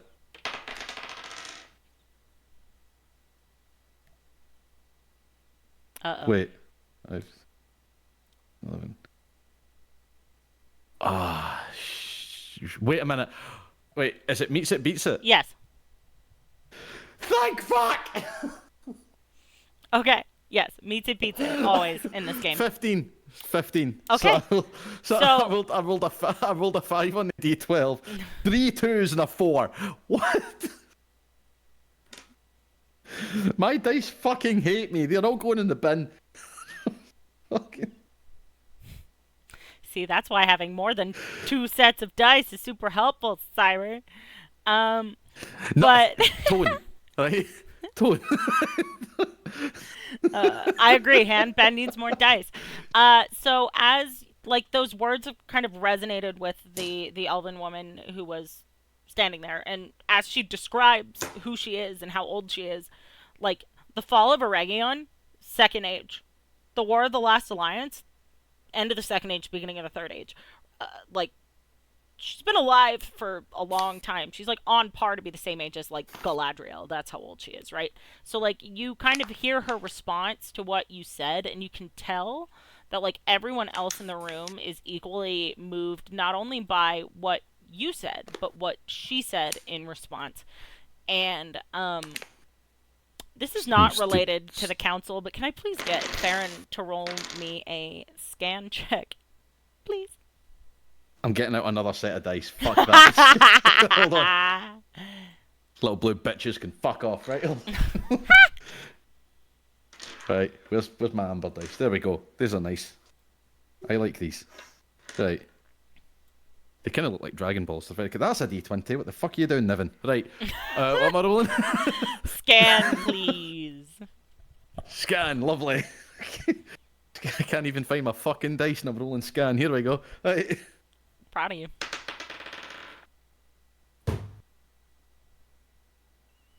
That didn't Okay, so that's 4. That's 4 on the D12. No. Yep. Roll that again. No, I'm gonna make the dice be nice to you. It's a different dice as well. It's a different dice. I swear to fuck. No, roll it again. Second roll. Yeah. You know what you need, Cyber? That was a 2. The second roll was a 2, Kendall. Okay, you can take the first one, obviously. Thank you. So let's roll D6 and pray.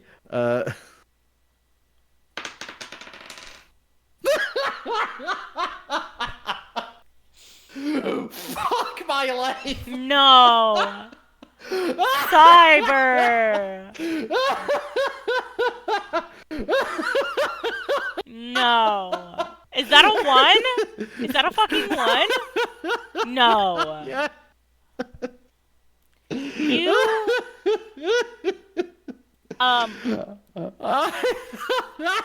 Okay. Oh no. Hang on. We're just gonna really quickly... Ellie's really good at hiding, you guys. She's really good at fucking hiding. Alexa, play I'm Not Okay by MCR.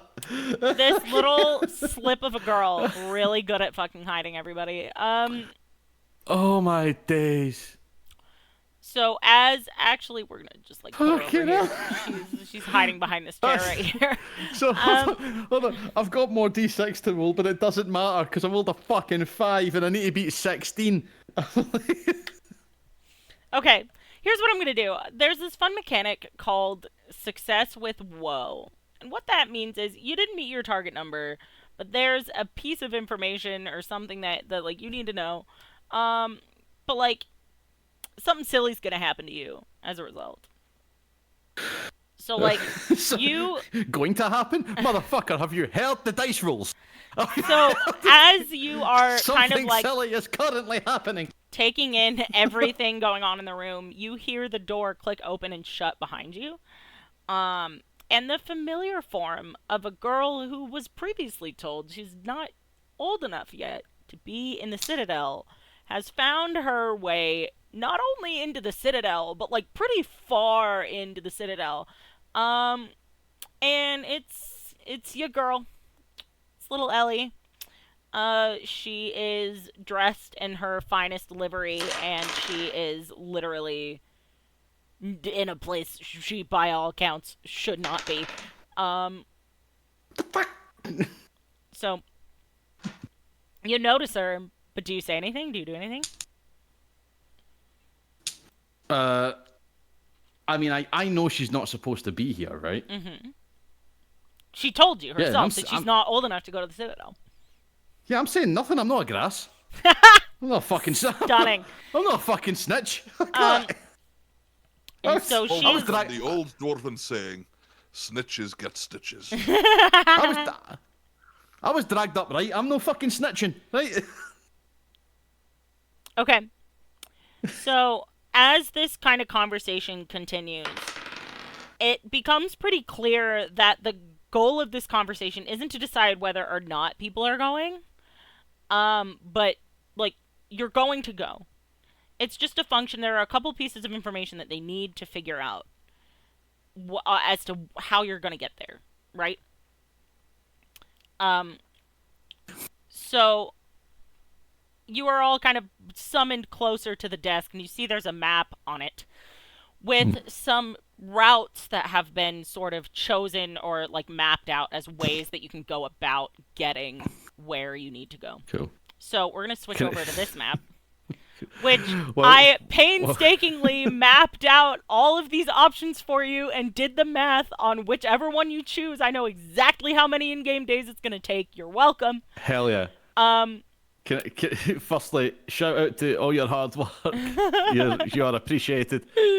Can I say something that just happened that is kind of fucking with my head a little bit?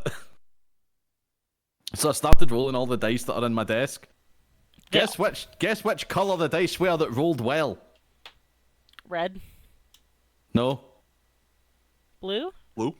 Fucking green. Ha! I said green and you said no. I didn't hear you. I heard blue. Okay.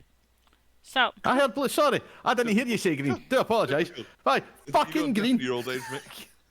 Fucking green. I deaf and colourblind. I'm fucked, by the way. They might not even be green for all I know. You're doing great, buddy. Okay, so, really quickly. If you look at this map, you'll see that there are 5 different color paths.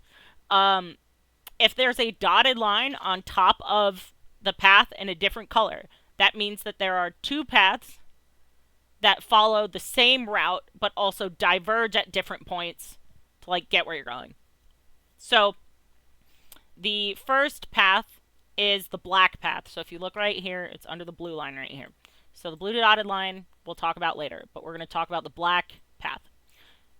That's a horrible way to say that. I'm not going to say that again. But yeah, keep going. That's fine. That's okay. what it is. Yeah. So essentially, this is the path of least resistance. Essentially, so you're going from Minas Tirith into Rohan. Step 1, stop at Edoras. Then you go to Helm's Deep. Actually, I'm going to get the laser pointer so that's easier for people who are watching this to see. So essentially, you've got Minas Tirith. There is, yes. And then, so this path goes through Anorian to the Eastfold. And first stop of this leg would be Edoras. Then Helm's Deep, or Aglarond. And then you would cross the fords of Eisen onto the north-south road. And you would go through Enedwaith, this part of the map right here, up to Tharbad, which there's a river crossing right here, on the River Bruinen, and then you would go up from Tharbad through Cardalin to Breland, probably stop resupply here in Breland, and you'd go from Breland to Fornost, and then Fornost to Lake Evendim, which is your Anuminos here is technically your stopping point. this final leg of the trip remains the same no matter which color you choose. So essentially, you will always end up in Bree. You will always go north to Fornost. You will always go west to Lake Evandem. So the main difference here is, are you going to divert to Rivendell, essentially? Or, so essentially, one of these paths is the way that Wily came from the Blue Mountains. Okay. So essentially, this green path right here, so the green, solid green, goes from Minas Tirith. You're gonna go up the Anduin. You're essentially gonna cross the Anduin at the Emyn Muil. You're gonna follow the river all the way up to Lorien.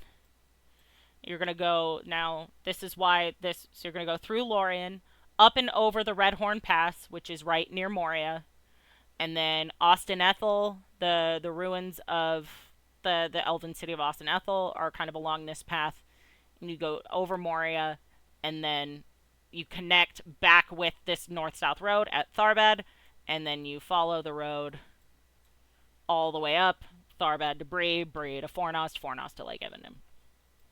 Path number 3 is the blue path. So essentially you start Minas Tirith. You're going to go all of these places. So again, through Rohan, past Edoras, Helm's Deep, the Fords of Eisen. Then you're going to go to Tharbad, but instead of continuing north on the north-south road, oh, that is not what I wanted to do there. You're going to head up the Bruinen and connect with Rivendell here. And then you're going to go from Rivendell over the last bridge on the east-west road, hit Bree, go to Fornost, then Lake Evandem. The orange path is the most singularly unique because it bypasses Rohan entirely. So you essentially follow the green path until it kind of breaks off right here above the Emyn Muil. You're going to go over through this little area called the Brownlands. You're going to border the Woodland Realm. You're essentially going to skirt the border of the Woodland Realm. You're going to go through the land kind of the Beornings, which is kind of in this region. They live in the Anduin Vale, and you're going to go over the High Pass on the Old Forest Road to Rivendell, Rivendell to Bree, Bree to Fornost, Fornost to Lake Evandem. Then last, have I done the red yet? No, I haven't. And then last but not least, we have the red path, which follows the green path from Minas Tirith to Tharbad, but instead of going up that way on the green path, you're going to go up to Rivendell, along the edge of the Bruinen, over and up. So essentially, these are the options that have been presented to you as your available, like the way that you can go, the ways that they suggest that you go. They will. King Elisar sort of makes it clear that the easiest path that would take the least amount of days would be to go on the original, on the first path. So to go from Minas Tirith to Edoras, Edoras to Helm's Deep, across the fords, up the north-south road to Bree, then over to Fornost in that way. That is the fastest, that is the path of least resistance. But they also understand that, you know, they're going to be traveling with dwarves, and that Moria is a place that is important to the dwarves. So they were like, hey, if this is a place that you want to go, that you want to visit, as you journey towards the end goal, like, this is a way for you to do that. Rivendell is not necessarily a requirement on many of these paths, but it is sort of, it has always been a good waypoint for people, so they have historically tried to, like, give travelers who are going from place to place the opportunity to go there if they feel like they need a place to rest or a waypoint or something. Just a place that they know, like, when I get here, I will know that I'm a certain point away on this journey. And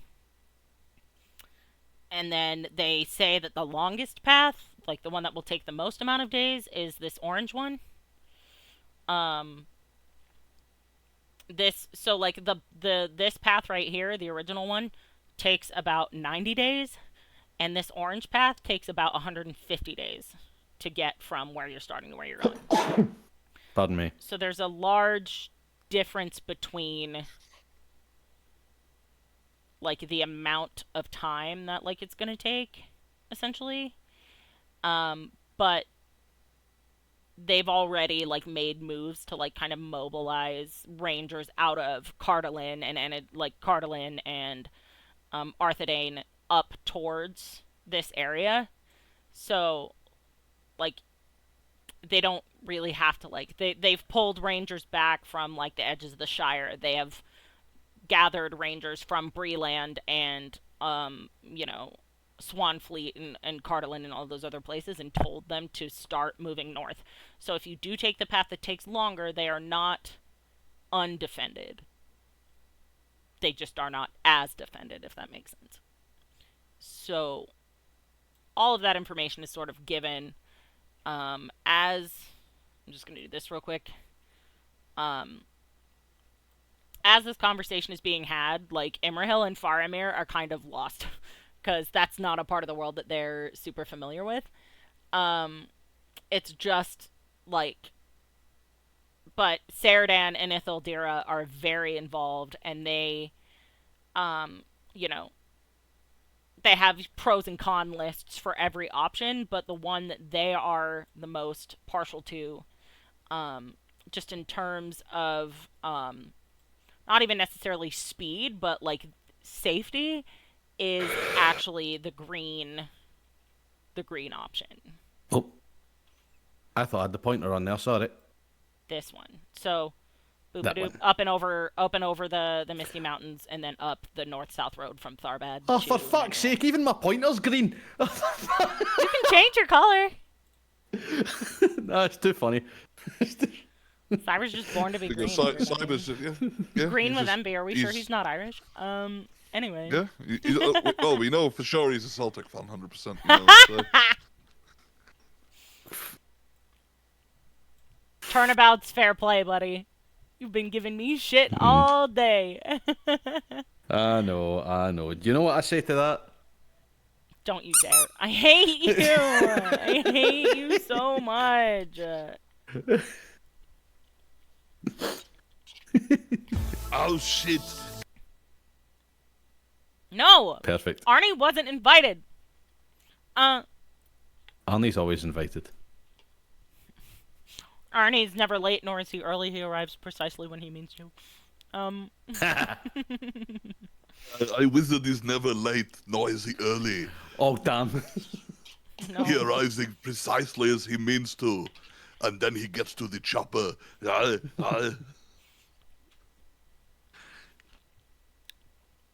Okay. So... Love you. That felt blasphemous, by the way. That was fucking horrendous. Great Arnie impression, but that, like, good lord, that feels so wrong in that voice. It hurts my feelings. Reminds me of a meme I saw that they'd replaced all the... You know that famous scene with the... one does not simply walk into Mordor. Oh, but they'd replaced them all with... All of them with Arnie. With Arnie. Fucking fantastic. Horrifying. In the best way. No. So essentially, here's the pieces of information that you know. The first path you were shown, one that goes through up the north-south road to Bree and then to Fornos, that's the fastest route. Orange route, slowest route. Green route, safest route.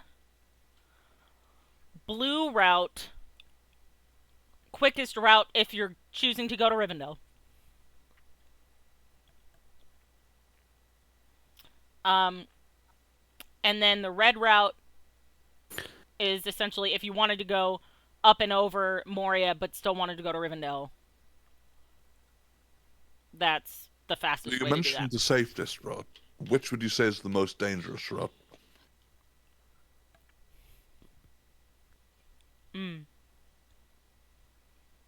I would say anything that any route that pisses off to Topsy is the most dangerous one. Of course, yeah. any route that cuts close to Isengard, There are still Oh, so- orcs in Fangorn. There are still orcs Okay. in Fangorn Forest and like up in that part of the Misty Mountains. Oh, Not shit. very many. Okay, yeah. Not as many as there were, obviously, considering the Battle of Helm's Deep wiped out a significant amount of them. Yeah. But enough to be a concern. enough that like the Ents probably haven't gotten all the ones that are left. So like you're more likely to encounter them there than you would anywhere else.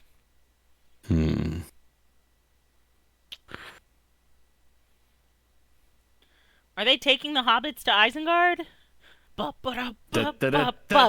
Anyway, anyway, they are not taking the hobbits to Isengard. Well, the orcs are not taking the hobbits to Isengard. The hobbits are choosing to go to Isengard on their own, but that's because the Ents are in charge now. But anyway, And they're having a party. probably. So they would say that the only like real danger is if people can't swim, crossing rivers always risky. And there's no fewer than like 1, 2. There's 2 major river crossings on the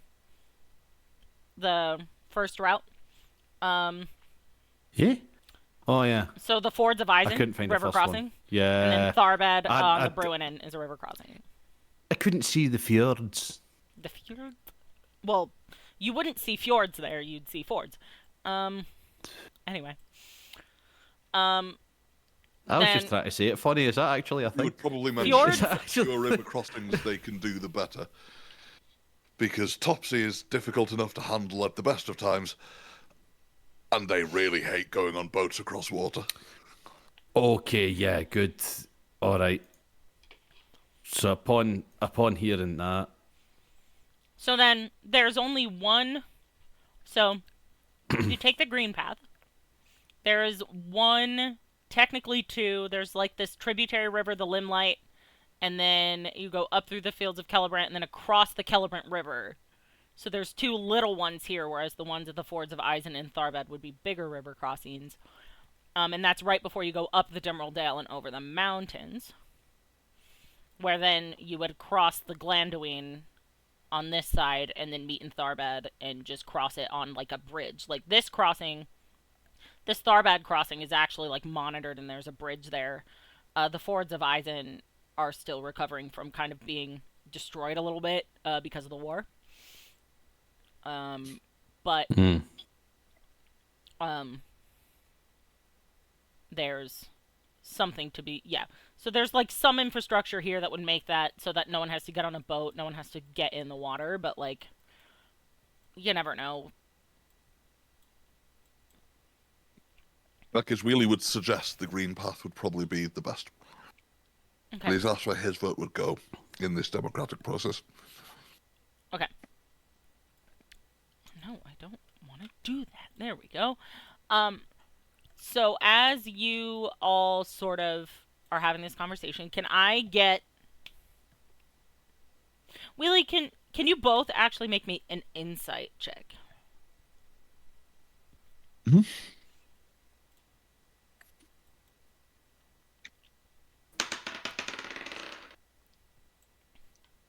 And I will, if you both succeed, I will count these rolls towards the council. The Greenway is not the fastest, Ginty, but it is the safest. So we're trading a little bit of time for a lot more safety. Just shy. I got a 15. My target number is 17. I have an extra D6, don't I? Fuck. No.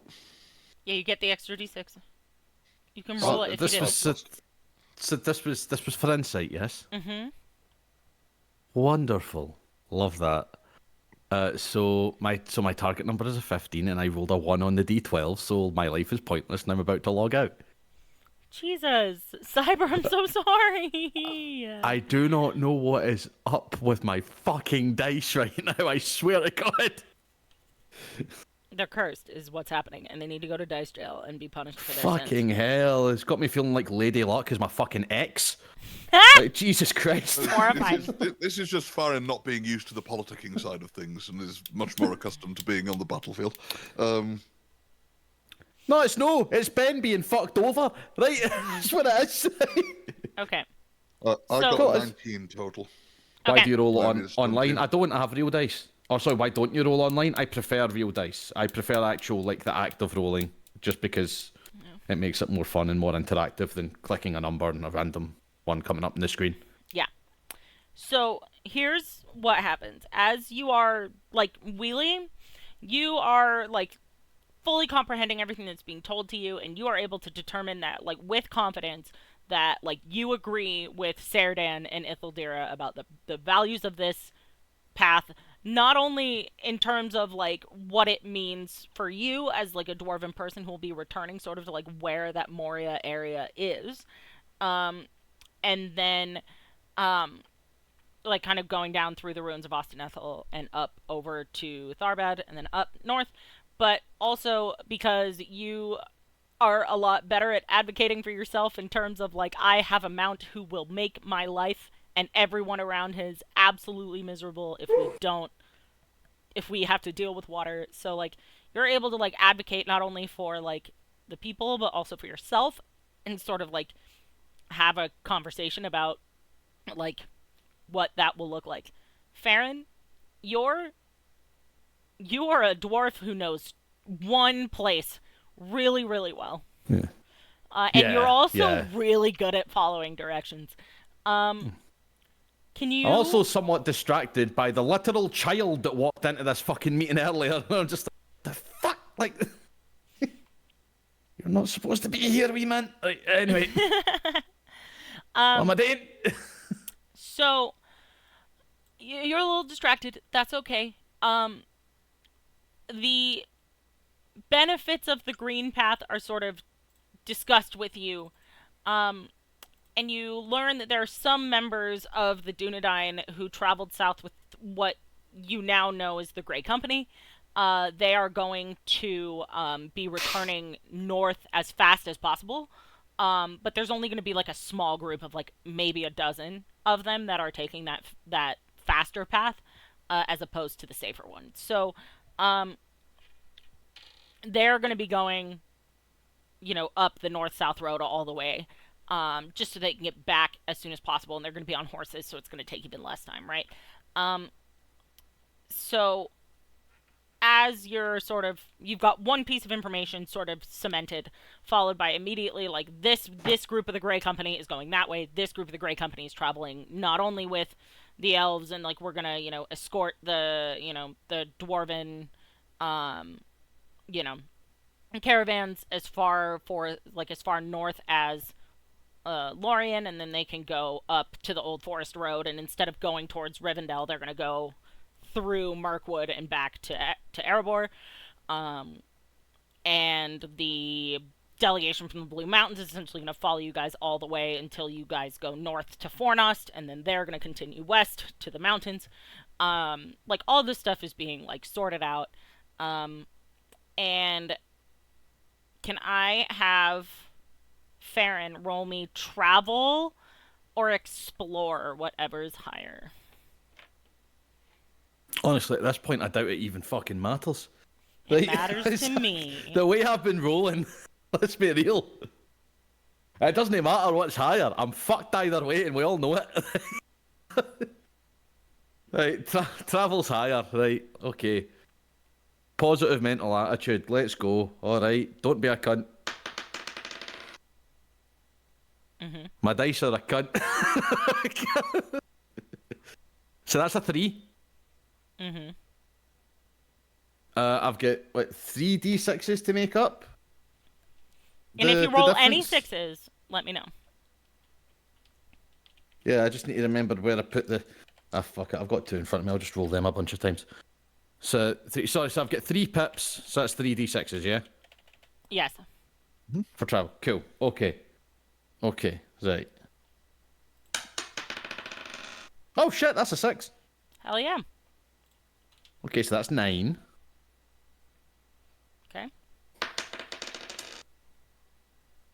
And a 3 for 12, so I don't get it. That's 15. So I need to beat. Okay, oh no, wait, do you want sorry. to spend another I've got a third one to fucking roll. Hold on. Ah! Where'd I put the cunt? Yeah, and do you want to roll, like, you can spend a hope point. You can do that like you did earlier. No, I've got 3 pips, so I've only rolled 2 of them. So that's what, so 9 plus 3, 12. So I need, aye. So 3, so then,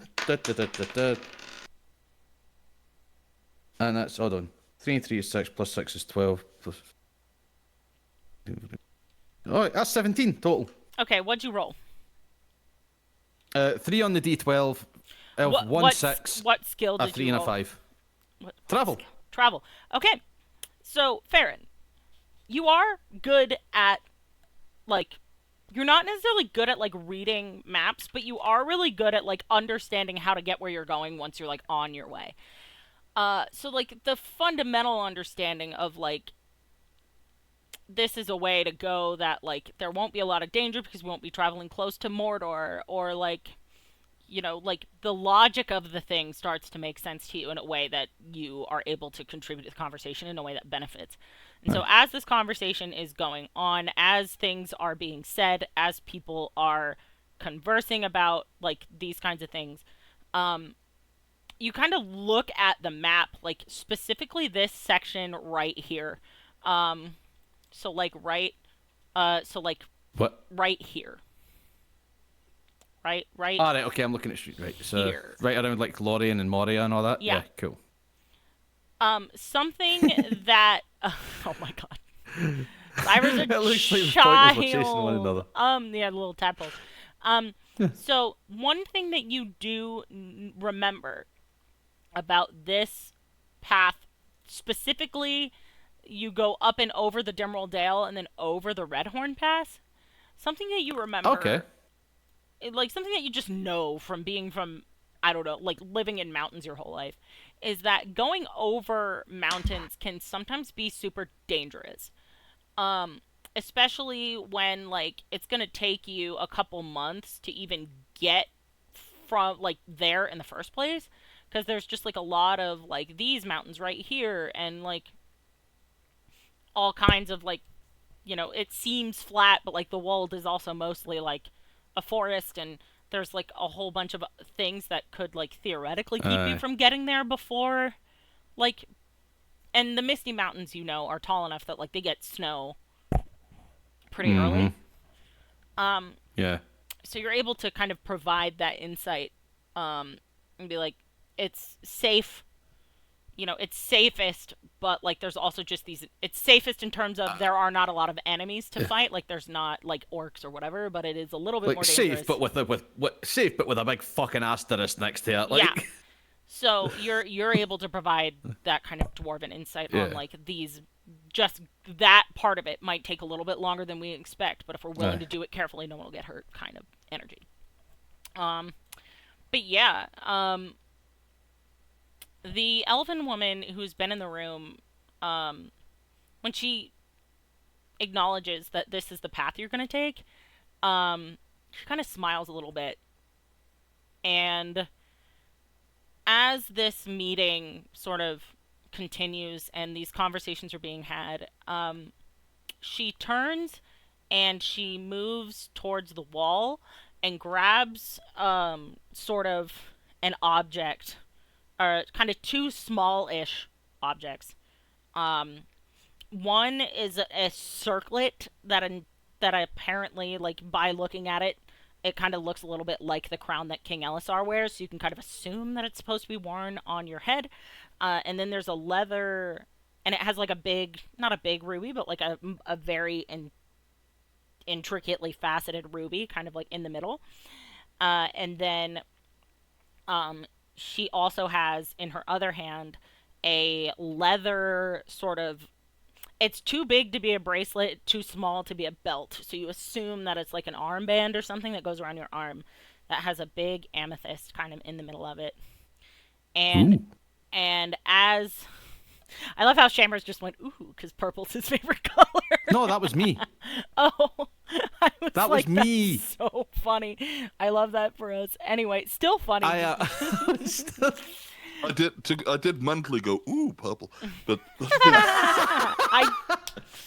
I know you motherfuckers too well. I read your mind, Shambles. well, technically, Right. love, I'm not a motherfucker until we have kids. Okay, but that's Hey! Yikes. love you. I'm gonna have Emma bap you, Cyber. But a set of decisions are made, and she kind of grabs these two objects, and next to it, kind of leaning against the same shelf, there's a very elegant-looking elven spear. Ginty, we don't know yet. When is the wedding? Nobody knows. I'll make sure. Yeah, we don't know. But It'll happen eventually. We just eventually is the don't. way to answer that Yes. question. But as the kind of conversation comes to an end, you see that she grabs these two objects. Leaning next to the shelf that these two objects were on, there is a golden spear that is, like, definitely meant for an elf that is even much taller than she is, right?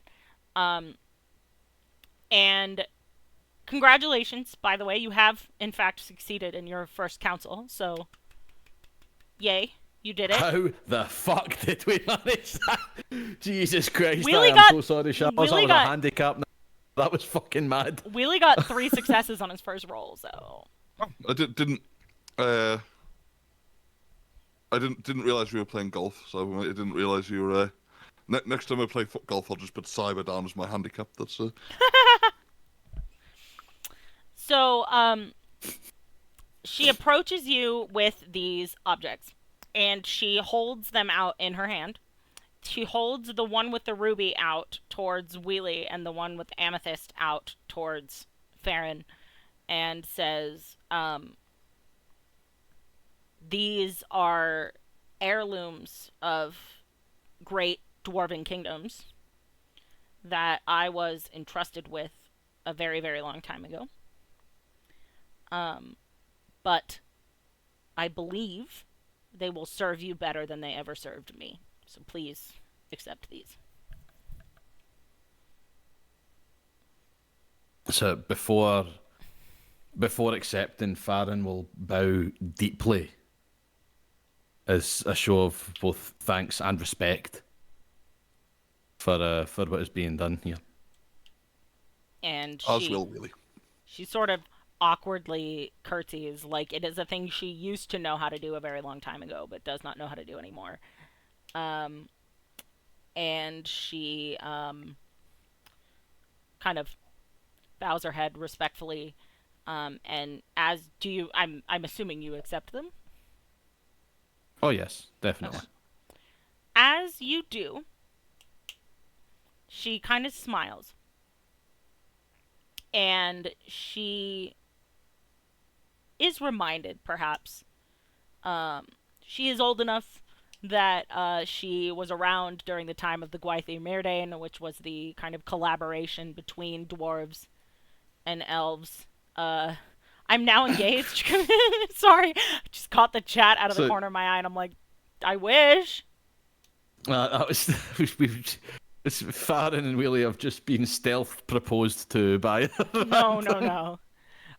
These items not only possess, like, heritage, but they also possess, like...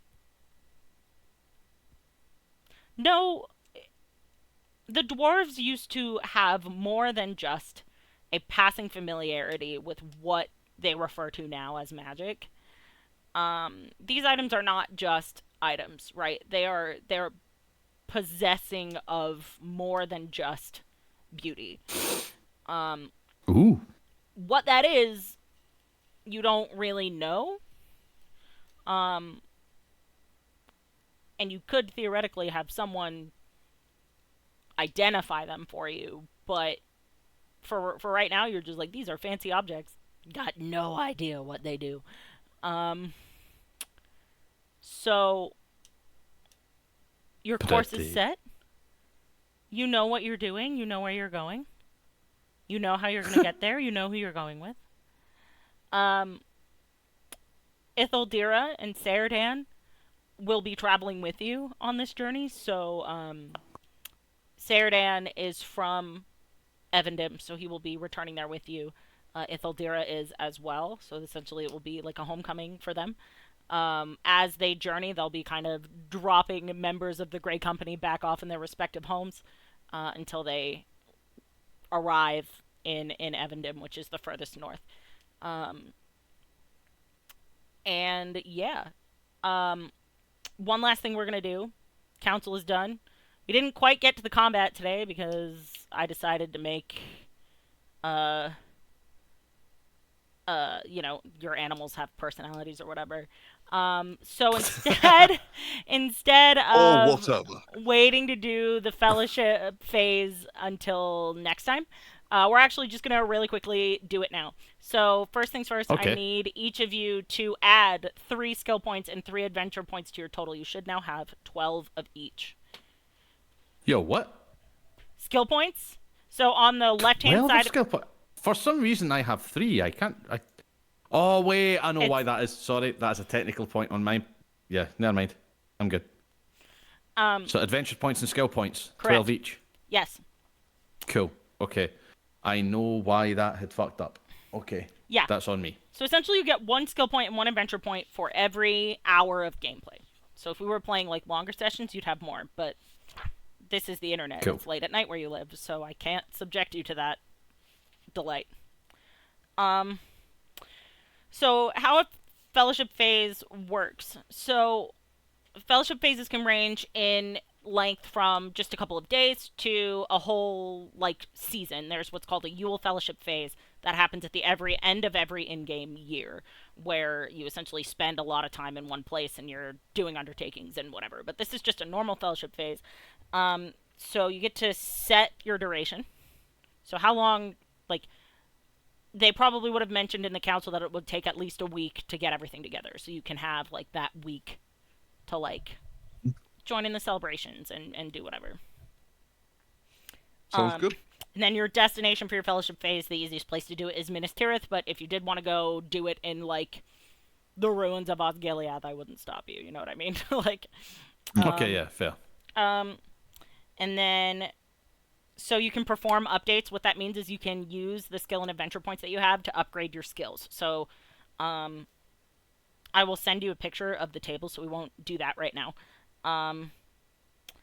And then the second thing that you guys do is do what's called choosing an undertaking. You have your individual undertakings, and then you also have a group undertaking. So essentially there will be a total of 3 undertakings. Wily will have 1, Farin will have 1, and there can be 1 that you do together if you choose. One of the ones that might be the most helpful to you would be the fact that you just got these fancy objects. And study magical items is a potential undertaking that you can do. Choose this undertaking to learn all there is to be discovered about the qualities of all marvelous artifacts and wondrous items in the company's possession, of which you now have 2. A company including that sounds immensely useful. A company including a treasure hunter can choose this activity for free, but you don't have a treasure hunter. You've got a scholar and a champion. So you can also do what's called strength and fellowship. Choose this undertaking to raise the fellowship rating by +1 until the next fellowship phase. So instead of your fellowship rating being 4, it would be 5. A company including a captain, which this one does, can choose this undertaking for free, which means it doesn't cost an undertaking. Well, cool. Yeah. And then write a song. Choose this undertaking to compose a song, choosing whether it will be a lay, a song of victory, or a walking song.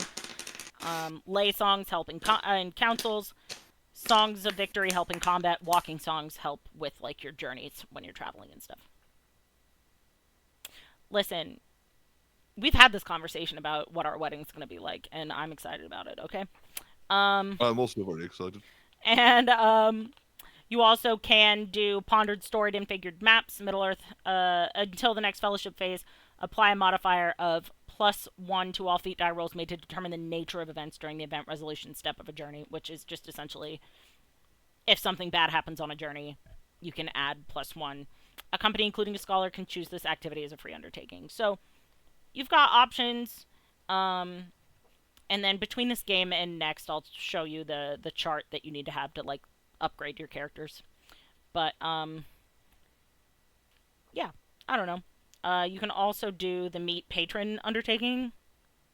So right now, I would say that like LSR, the King LSR, is your patron. And it essentially gives you the opportunity to like meet with him, and you can get a rumor from it. Yeah, I don't know. Like you've got options, but you can choose between you one group under. Hang on, let me double check this. There we go. I'm just double checking something because this is a lot of information.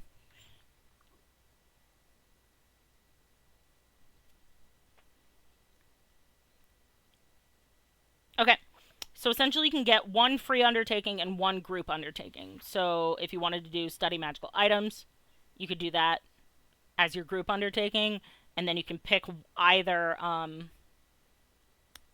write a song or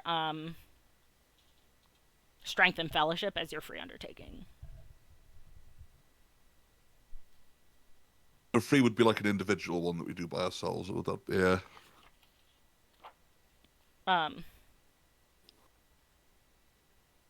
yeah. So essentially, during an ordinary fellowship phase, the company as a group chooses one single undertaking. So for you guys, that would be,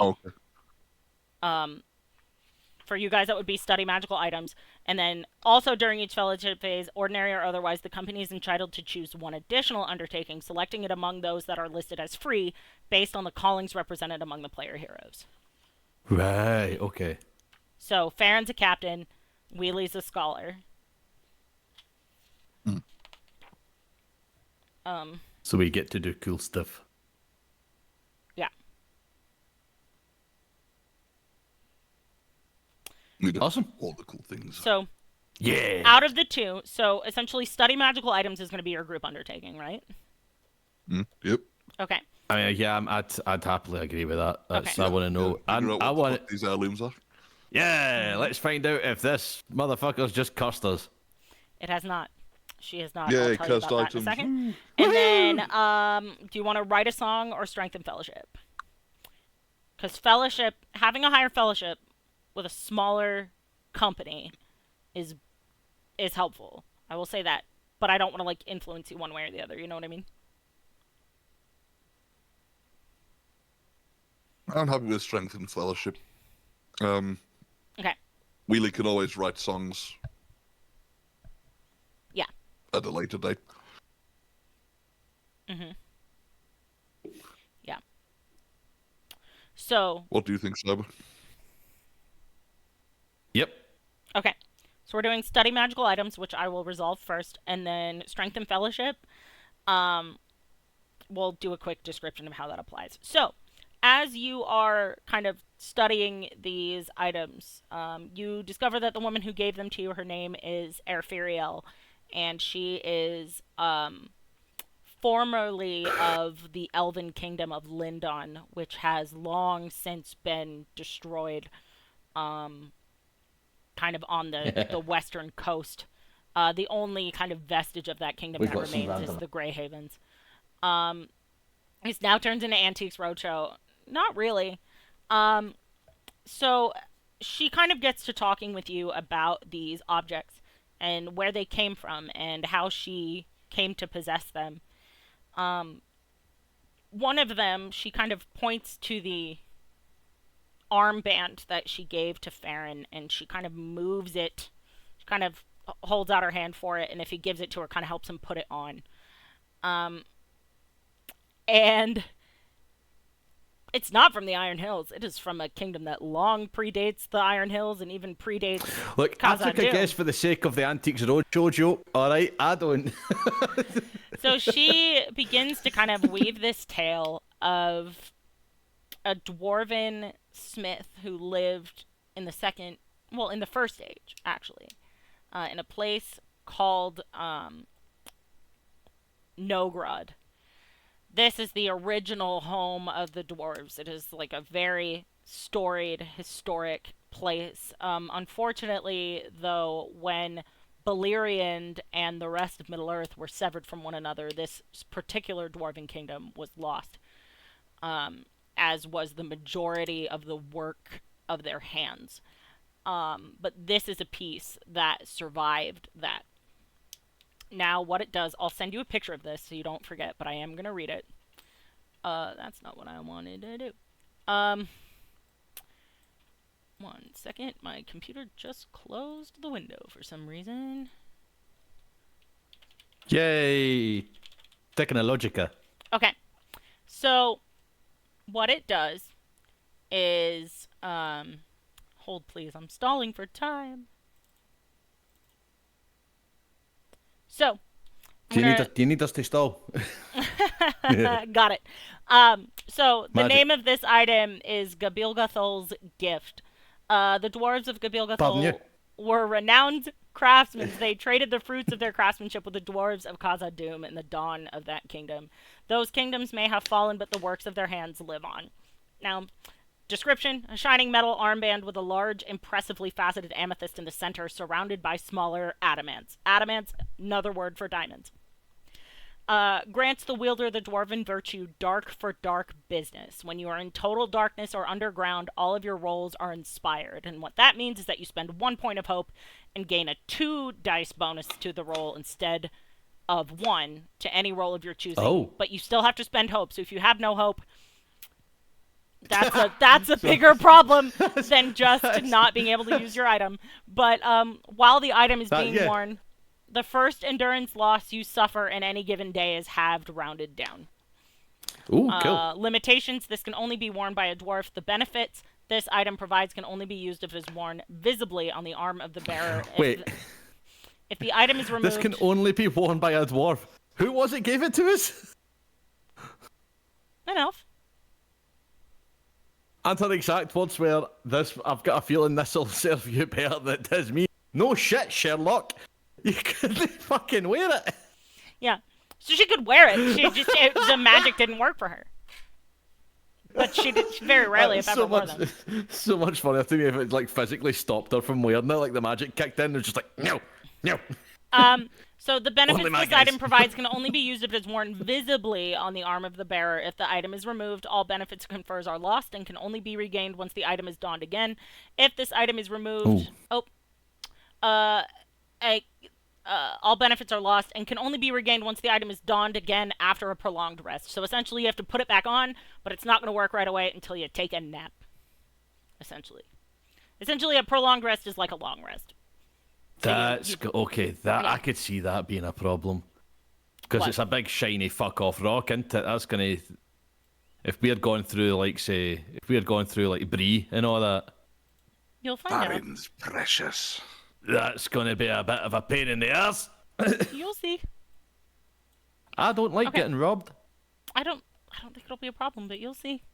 Okay, and then the next one, she kind of points to the circlet.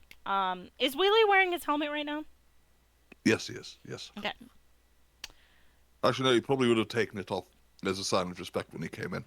Okay, so she will take this beautiful circlet inlaid with rubies and just kind of gently rest it on his head. And as she kind of like describes, this item is called the Heart of Khazad-dûm. Khazad-dûm was once the heart of dwarvendom in Middle-earth, a rich and vibrant home for the dwarves of Durin's folk and their kin. Though the kingdom has fallen to darkness and decay, the heart of its history, the craftsmen who lived there, live on through their work, spread out across Eriador and beyond, carried in the hands of those dwarves who value their most precious and honored history. The description of this item is a silver circlet inlaid with several impressively faceted rubies, with the largest in the center and scaling down from there to the outer edge. What does this item do for you? It grants the wielder the dwarven virtue Broken Spells. Choose one skill for each category and mark it with a dot on your character sheet.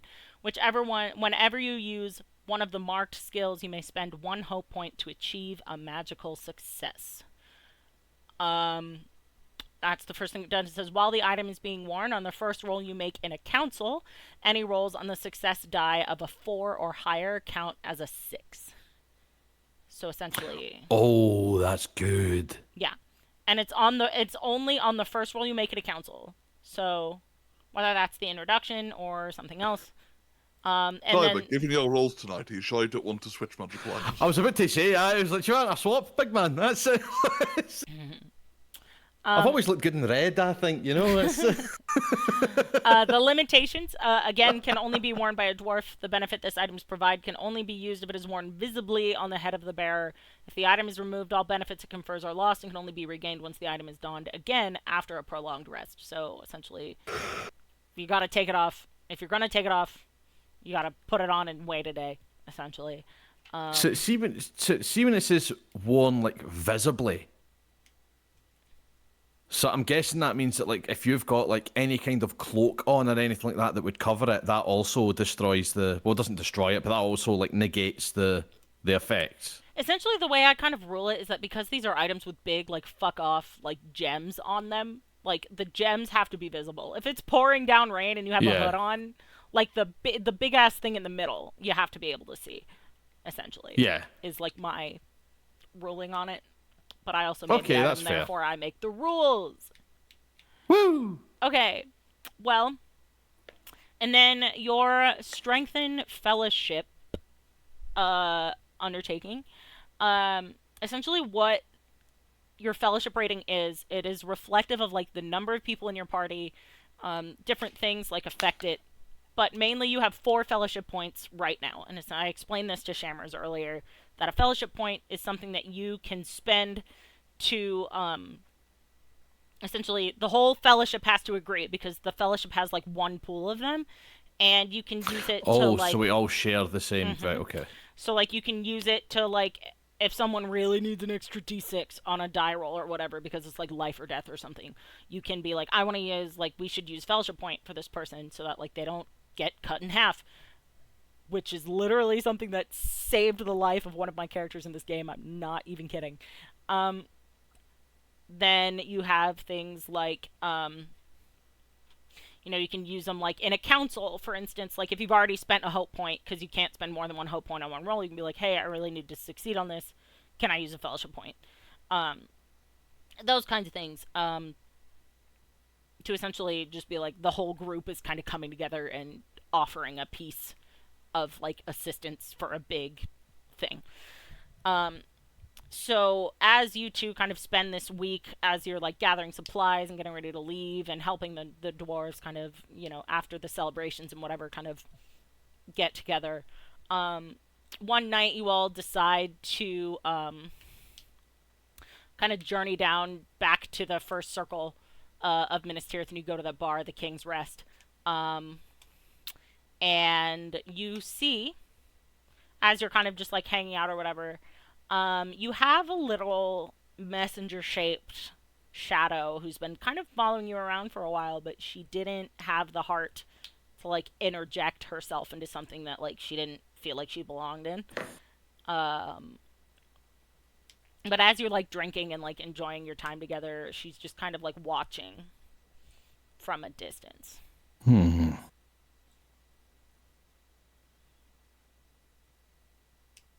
And she looks a little sad. Do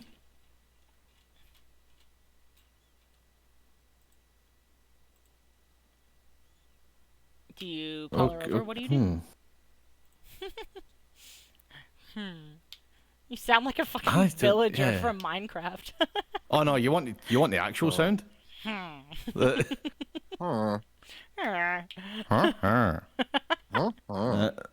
Horrifying.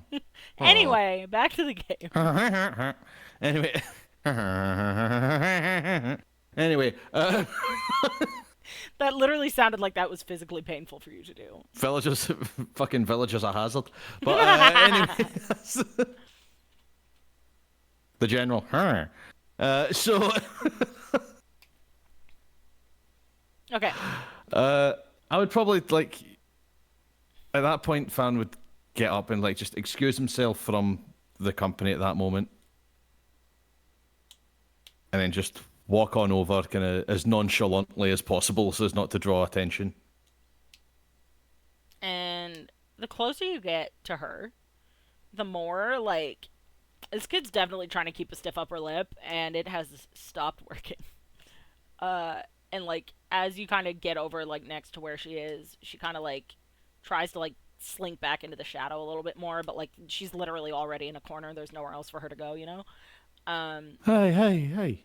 It's all right. And she kind of, like, sniffles, and she kind of looks at him, and she says, "You're leaving." All right. So, looks that way. "But I don't want you to leave."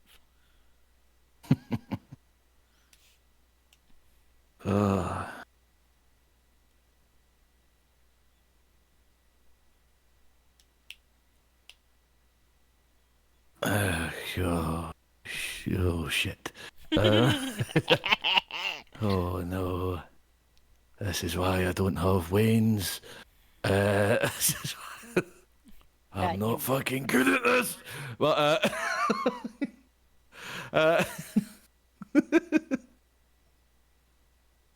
so Farnell very kind of like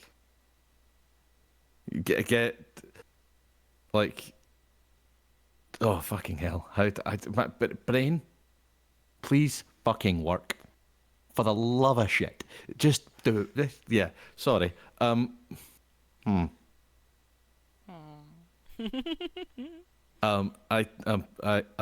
doing great. So, sorry, I looked at chat at the wrong time. So Farin has a kid. So that's where babies come from. That sex ed teacher lied to me. Anyway. Oh my god. Horrifying. And, like, she kind of is, like, standing there, and she's a little sad. And by a little sad, I mean she's definitely crying now. But, oh, yeah. So she's trying very hard to make it seem like she's not crying, but she's crying. And she kind of looks up at him. She's like, "You'll come back, right?" Oh, no. And... Turnabout's okay. fair play. Turnabout's fair play. Yeah. You made me cry, you dick. So I thought you said you wouldn't be mad about it if I made you cry. I would. I'm not mad. I'm just. It's just been a day. So let's. Oh, hold on. No. Okay.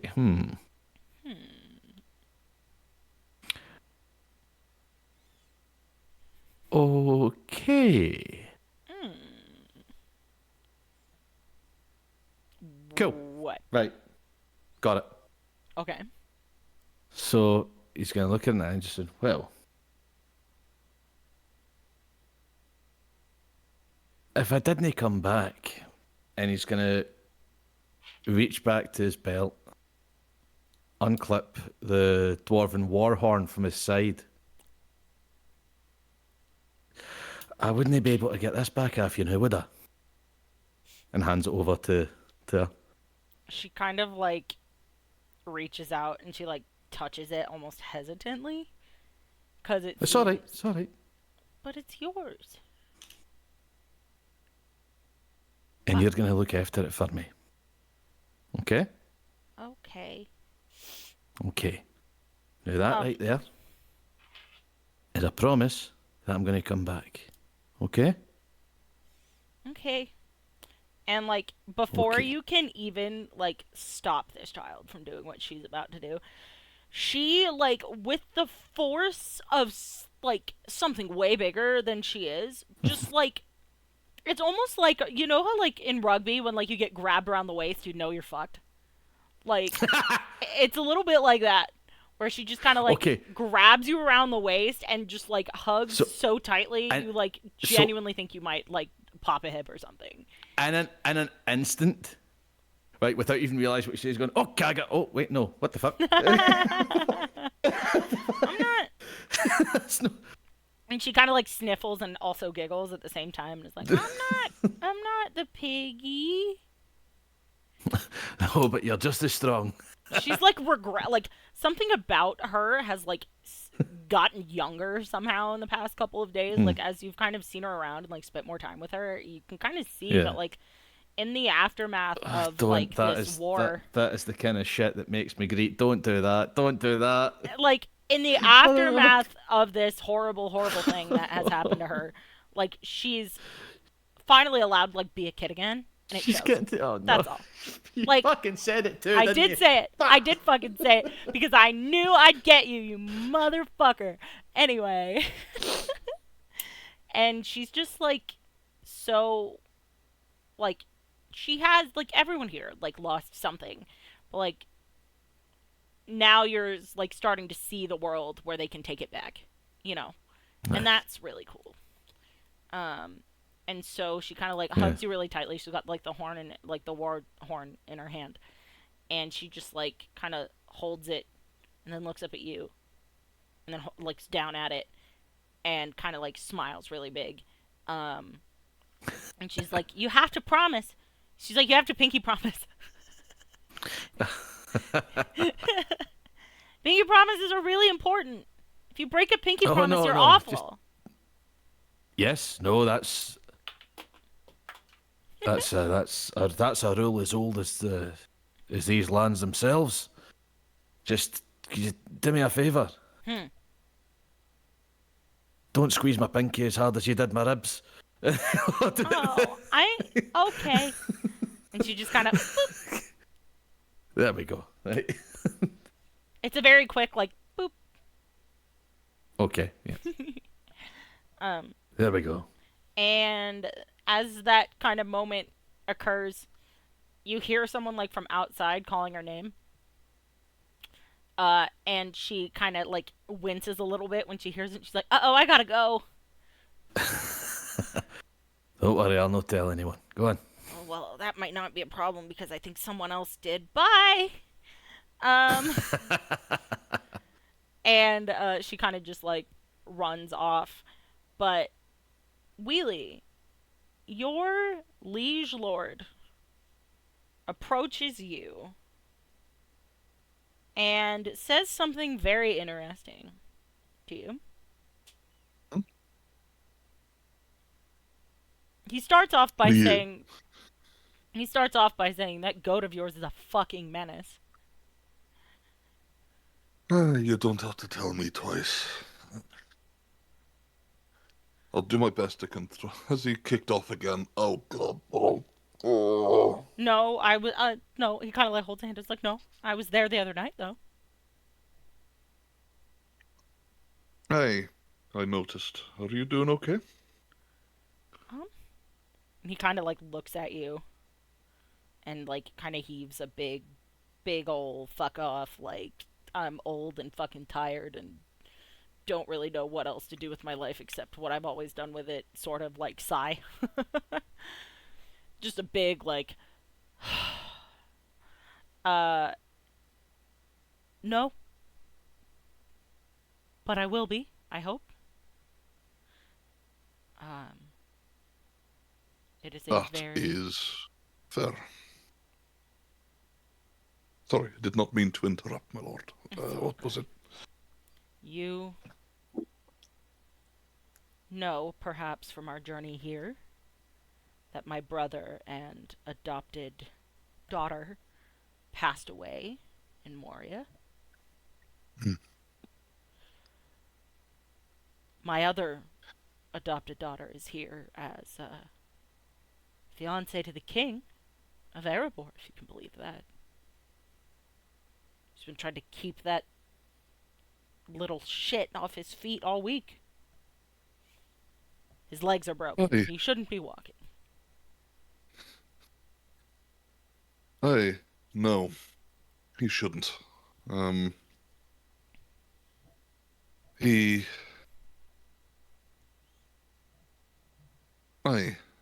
believe I saw him. Someone chase after him to try and get him to use his crutches as he tried to talk to one of his captains, I Short, believe. short, even for us. He's trying to like Um, just. The answer to I all of these questions is yes. Just so you know. yes, Even I for us, believe so. black hair, braided, white streak in the front, Yes, wearing shades of red and blue. Nowhere near fancy yes. enough for a lady who's about to be queen.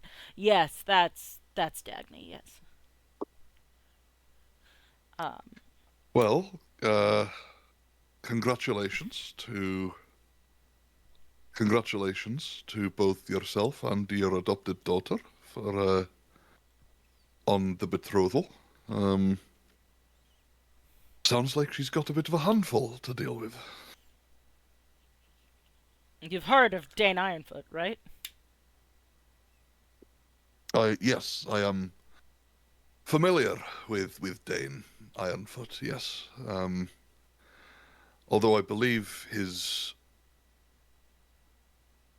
hang on was would he probably would have heard of Dane and the battle bow that he'd used. Would he be able to put two and two together and kind of go, hang on,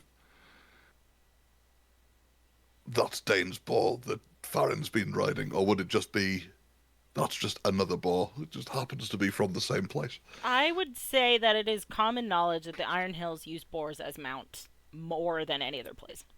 So you can infer that the boar came from the Iron Hills. I would Yeah, not necessarily say that you could infer that she belonged to him unless Farron explicitly told you. that's fair. You're gonna go, right, okay, yep, no, he was definitely going to definitely he was definitely chasing after someone from the Iron. I think I've met I have met Farin. There's been no, Farin's Mm-hmm.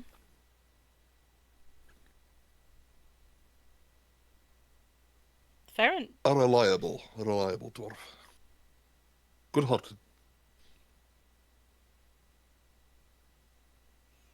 yeah.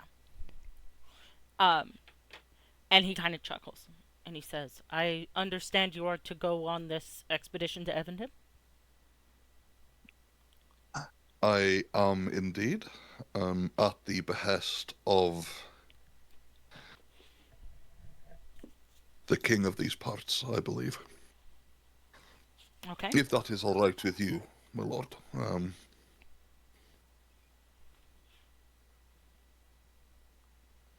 Okay. As you he kind of nods and he says, Far be it from me to stop one as willful as you from doing anything they set their mind to." Um, Aye, hopefully I'm not as willful as that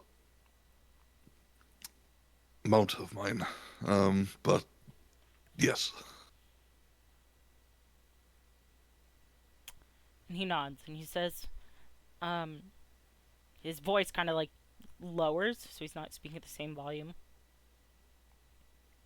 He says, "There's an ancient tower in the easternmost foothills of the northern Blue Mountains, what remains of a powerful castle from the time of the kings.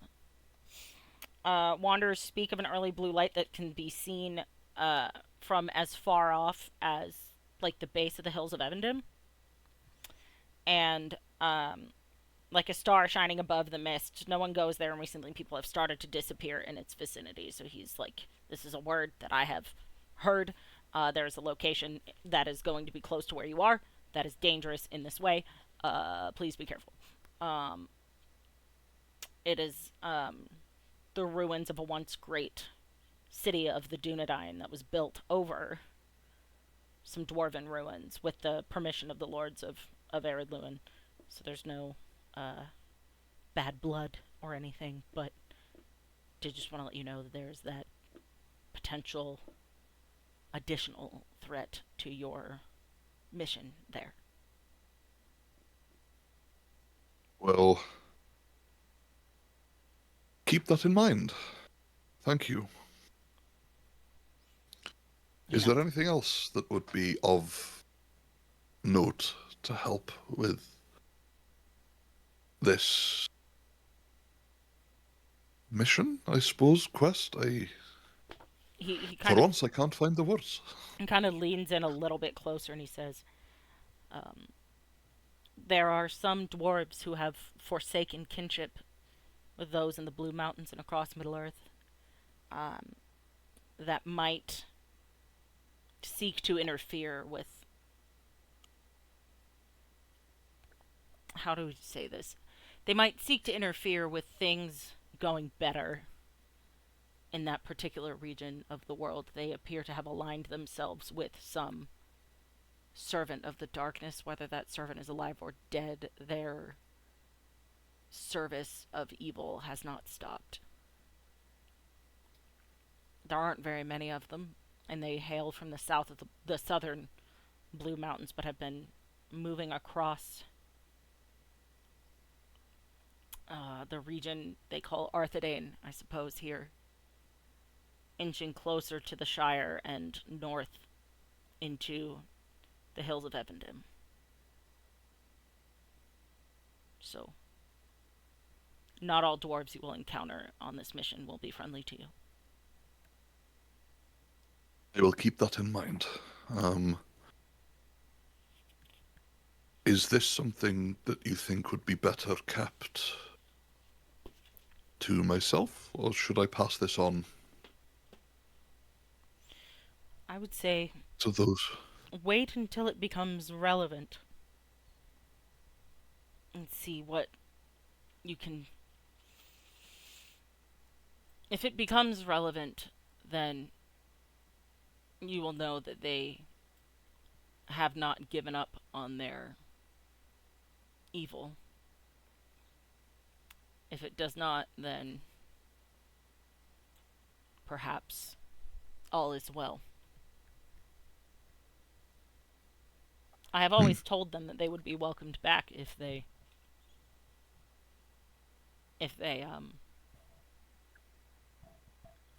chose to forsake their ways. They would obviously have to pay the price for whatever crimes were committed or whatever people were hurt, but I wasn't going to, say no to having them back, but their actions will speak for or against themselves, and those who need to know have been made aware by myself. So Captain Seridan, specifically, that crotchety old bugger in charge of the Grey Company. Aye, that will be of use, thank you. I will be wary of dwarves that approach the company, just on the off chance. You will be able to tell who they are by the heraldry that they wear. They wear it is if I remember correctly, a broken it is a mountain shape that is like cut in half, and has like a red sort of like spike through the middle of it. So they will be easy to identify if they appear at all. And he'll sort of take, as he's being told this, he's sort of taking his notebook out and is sort of jotting things down as best he can, in his usual sort of almost journalistic shorthand. Before he nods, he goes, "Thank you."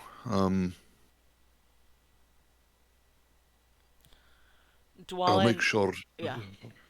Dwalin will like clap you on the shoulder, and this is the hand of a man who has seen more than any living person should ever have to see in his life. And he says, "Home will be waiting for you when you are ready to return to it. And hopefully whatever you learn, whatever you experience, will be done so for the benefit of us all, but at far less a cost." I hope so too. I will do my utmost to return and try and help you try and help make your job a little easier. Okay. And he nods.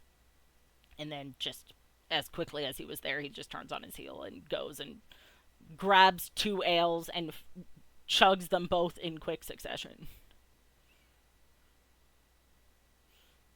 And Gimli's somewhere around, just making it worse. Because he and Legolas decide to have a drinking contest, and it's essentially every dwarf in the city has like converged upon the city in this tavern in the first circle, and is just, they're getting to know each other, knowing that some other dwarves from both Erebor and the Blue Mountains will be traveling with you to Evendim, so you guys won't be like the only dwarves in the group. They're all just trying to get to know each other, and it's that same old kind of thing that happened at that party on the first night you were in the city, and it's just a lot of like. And the tavern keeps are like, oh boy, sending a prayer to the Valar for my furniture. And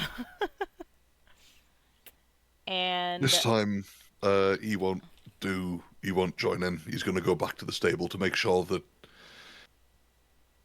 Topsy is behaving themselves.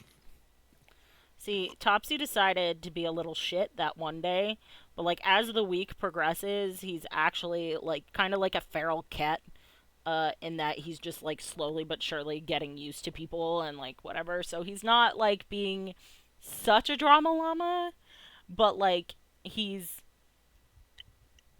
belligerence level has decreased marginally from day to day to the point where you're like, oh, he's not gonna make a fool of me in front of these people we don't know.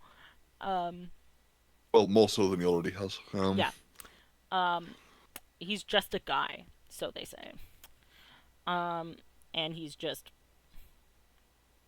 trying really hard to, like, I don't know.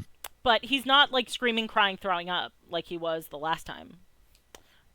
He simply is just... He's vibing. He passes the vibe check today. If only just. Like, theoretically speaking, you could sleep separately from him tonight if you wanted. Crazy, isn't it?